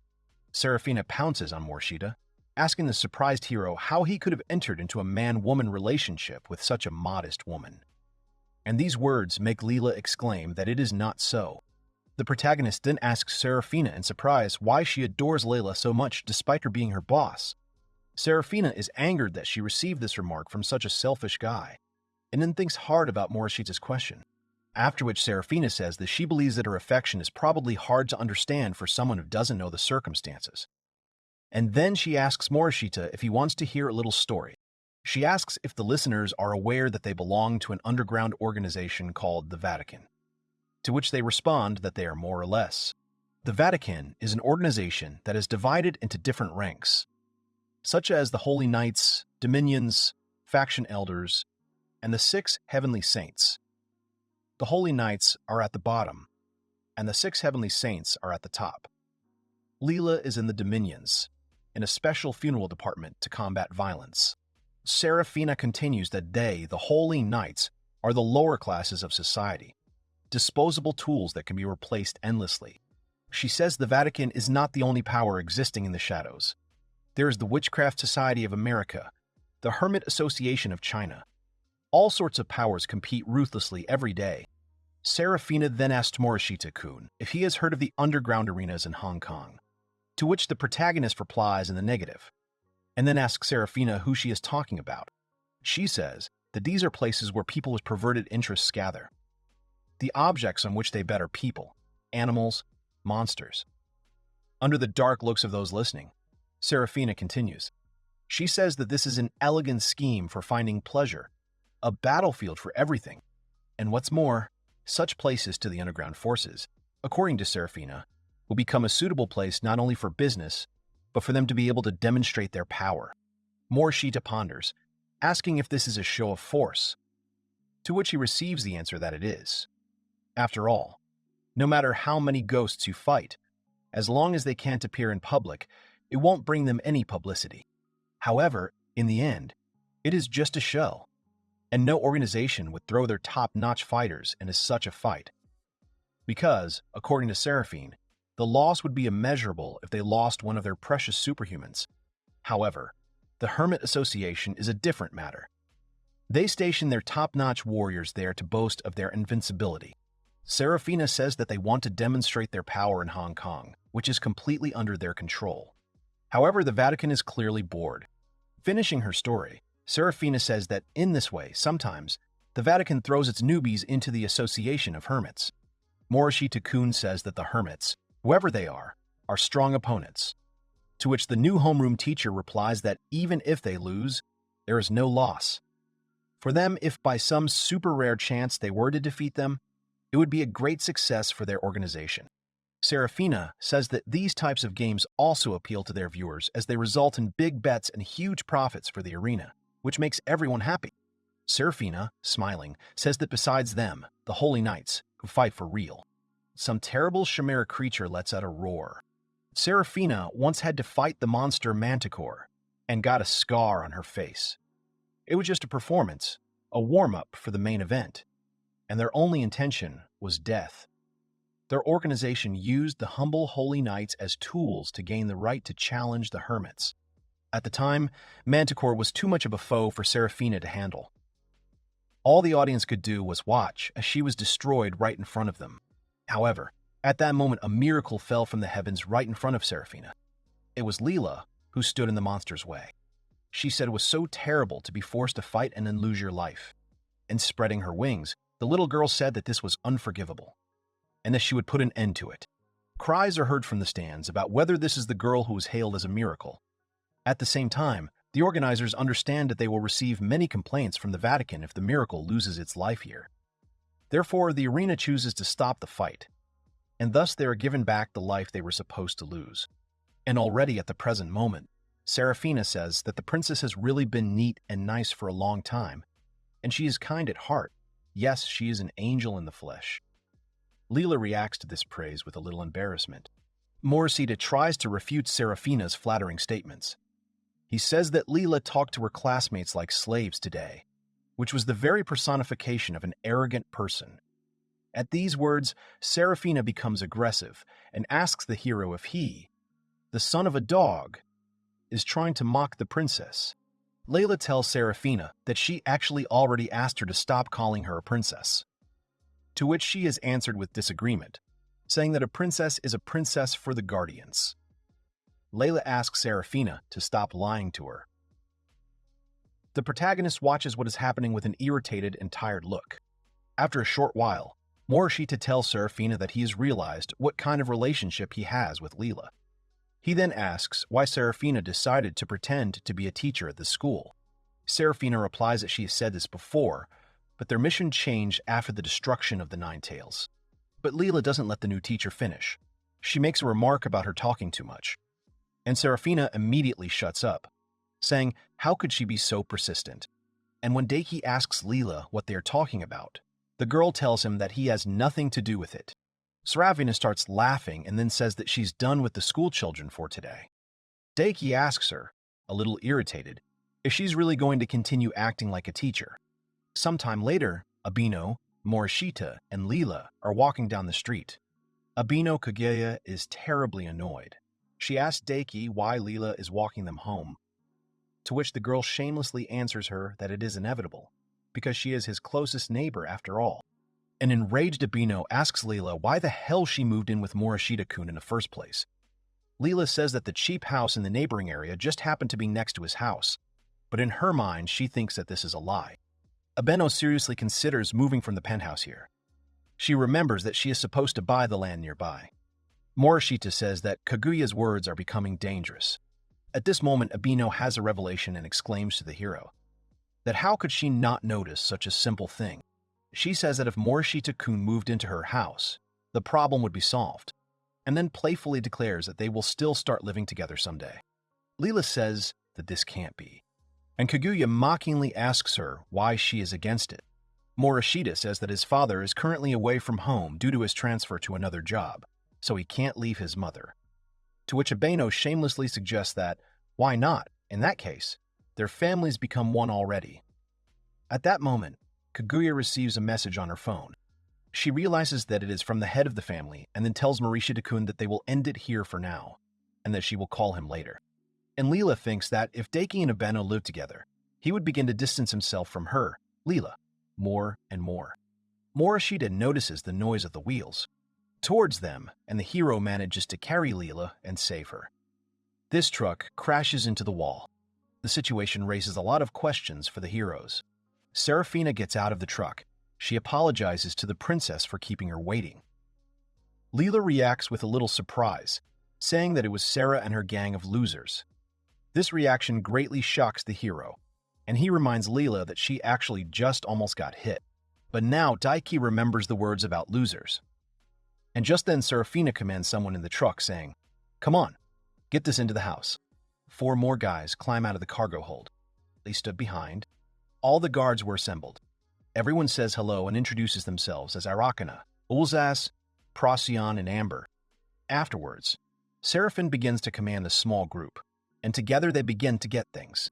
Daiki, noticing the pile of things, says that he can't believe there are so many of them. At that point, Serafina says that of course, since they are all moving here together to protect a princess from all adversity. Morishita-kun's mother comes out of his house. She asks Daiki what is going on here, because she heard a very loud noise. She is surprised to see a truck and a large number of people. Serafina, seeing Morishita-kun's mother, approaches her, introduces herself as Tanaka, and says that she has recently become Daika's homeroom teacher, and that from this day on, they will be neighbors, and hopes that they will get along. Daika's mother thinks that since Leela and Serafina have the same hair color, it means that they are related. And then he thinks about marriage and grandchildren, since Leela's family is moving to the neighboring house. Morishita says it's too early, and also expresses his expectations that his mother isn't making this up. and then she offers people standing on the street, as a sign of decency, to try some soba. Some time later, Morishita met with Abeno. He asks her if she is angry anymore, to which she replies that she is not angry. Morishita says that it's just that a classmate moved into the house next door, but he still doesn't understand why Senpai is angry about it. Abeno says that of course she'll be angry, to which Daiki tells her that she feels like she's going to explode. Kagyu recalls that this Tanaka and the Guardians are simply Layla's bodyguards. Daiki tells her that something like that was said. Abeno says that then perhaps that is true. And then Kaguya suddenly tells Morishita that she wants to stop their countercalls. Daiki asks her what happened. Abeno says it's because of the head of the family. Adding that they are so serious and irritated there now, she calls it a problem. She says that her father was protecting the national treasures to begin with, and she stole some and sold them. She thought they wouldn't notice, but it seems she was wrong. So now she was forced to do the annoying job her father used to do, sealing rifts when it was more like resealing them. Daiki tells his interlocutor that he hopes there's nothing as dangerous as the nine-tailed fox this time, to which Abeno assures him that it is just a seal update, nothing more. She says that it is something like a caretaker at a festival. Kaguya says it will only take a couple of evenings. Starting today, she needs to renew the seals at 3 temples. She'll just need to stand in front of the arch, that's all. The heroine thinks it's a piece of cake. The hero asks his senpai what will happen if she fails to do it. Leela says that then there will be an earthquake measuring 7 on the Shindo scale, and the entire surrounding area will be destroyed. In addition, the evil spirits of the rivers and mountains will burst out of the earth to conquer the entire world. Hell will descend upon the earth. And Morishita, frightened, asks her interlocutor if this is not bad. Abeno Kaguya says that this seal has not been broken for 7 centuries, and it will not be just her. The head of the family will assign a couple of exorcists, so everything is fine. In the girl's opinion, it will look like she is just a beautiful, dressed-up temple servant. Daiki tells his interlocutor that it is good if this is true. Morishita seriously tells the girl that there have already been cases where she kept silent about important things, so the protagonist does not want this to happen again. But the hero suddenly stops speaking as his senpai sweetly hugs him from behind. While hugging him, she says it's very sweet that he cares about her so much, and then asks him if he is madly in love with her. Morishita-kun shyly tells his senpai that she has never pressed herself against him like that before. At this point, the hero thinks that he has already gotten used to this and no longer attaches importance to the situation. But now Morishita Daiki remembers that they are more than friends. The hero is embarrassed, and Abeno, also embarrassed, moves away from him with the words that her pleasantries for today are over. She tells Daiki that she received a piece of his power after that incident, so if she gets into trouble, she will definitely call him. The hero is happy about this and says that if something happens, she should call him right away. They hold hands and say that they will write to each other soon. And then, in a calm, romantic atmosphere, they go down together, still holding hands. Meanwhile, something happened in some temple in some prefecture. Abeno, dressed in beautiful traditional clothing, stands in front of the temple entrance. She thinks that she feels the spiritual energy coming from the prayers. It seems that the head of the family sent the best of the best. The heroine thinks that she really screwed up big time. But despite this, the job she is currently doing has a low hourly pay, and it's all pretty weird. At that very moment, the heroine begins to feel some kind of spiritual energy, and she thinks that it is most likely a spirit, although it looks like something else. She takes a fighting stance, but can't do anything. Someone attacks her very quickly, but she manages to dodge thanks to the blade. She jumped back and recognized the blow. Abeno thinks that if it weren't for her blade, she could have lost her arm. She hears the sound of a bike's engine and recognizes someone, but still doesn't believe what's happening. The girl on the bike says that it was not in vain that she placed her hopes on this country, because who would have thought that her attack could be dodged not once, but twice in just one day? And she lunges again towards the surprised Abeno, but the girl manages to dodge the attack again. Abeno says she understands, then adds with a smile that a holy knight riding an iron horse is very modern. At the same moment, the girl sitting on the bike tells Abeno that since she understands this, it will greatly speed up the whole thing. The girl takes off her helmet and openly says that her name is Serafina, and she is a holy knight of the Vatican. She was ordered not to touch Abino. Kaguya quickly thinks at this point that she knew that Serafina was holding a replica of the sacred weapon. She also thinks about the Vatican and realizes that she has been too relaxed lately. Abeno reasons that if we think about her relationship with Leela and with the Vatican in general, they at least have no reason for enmity, or maybe that's how it seemed to her. Knowing that the Vatican has a policy of completely destroying spirits, Abeno reflects that it is not surprising that they decided to intervene in this matter. Kaguya asks Serafina in a hunted manner if Layla knows what is happening now, to which the Holy Knight answers his interlocutor that this order comes from people, a level higher than the Dominions, and that, to put it simply, this decision was made by the Vatican itself. In order to strengthen its position in this country, they were ordered to sow chaos here. Afterwards, Serafina promises Abeno that if she retreats, she will be left alive. Although, according to Serafina, it will still hurt. Kaguya thinks that if she leaves now, the entire city will be destroyed. And remembering the time with Daiki, she understands that she cannot allow this.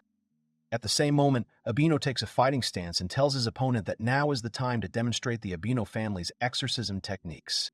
Serafina is extremely interested in what is happening, and after these words, the Holy Knight rears up his iron horse and then begins to actively attack Abeno Kaguya, who in turn prepares to use the exorcism techniques of her Abeno family. Abeno Kaguya and Holy Knight Serafina exchange a series of complex attacks. The girl wriggles. They continue to fight. Kaguya boldly tells her rival that she expected something like this, and that it is logical that she is called the Keeper of Sacred Relics. At the same time, Serafina speaks with difficulty, admiring the style of the Abeno school, that she did not expect Kaguya to reach such heights.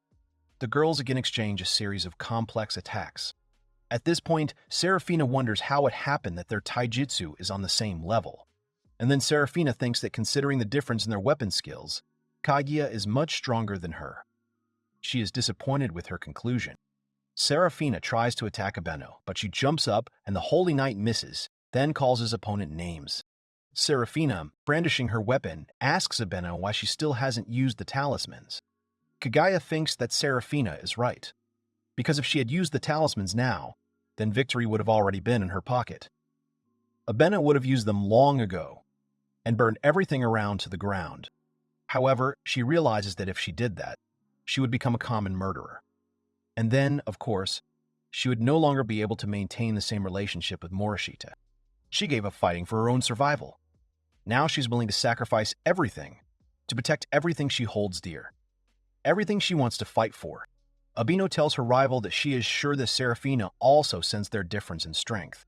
So she tells the girl opposite that if she retreats now and lays down her arms, she will not pursue her. To which Serafina replies that they are guardians and that she dared to look down on them. And then, swearing by God, Serafina says that it is impossible to defeat them. Something is approaching them, and Abeno is confused, realizing that it is the enemy.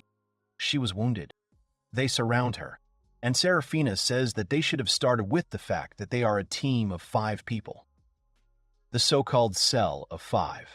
Serafina turns to one of her allies and asks about the situation there, to which Arachne tells her that it looks like there were some superhumans in the Shinto shrines as well.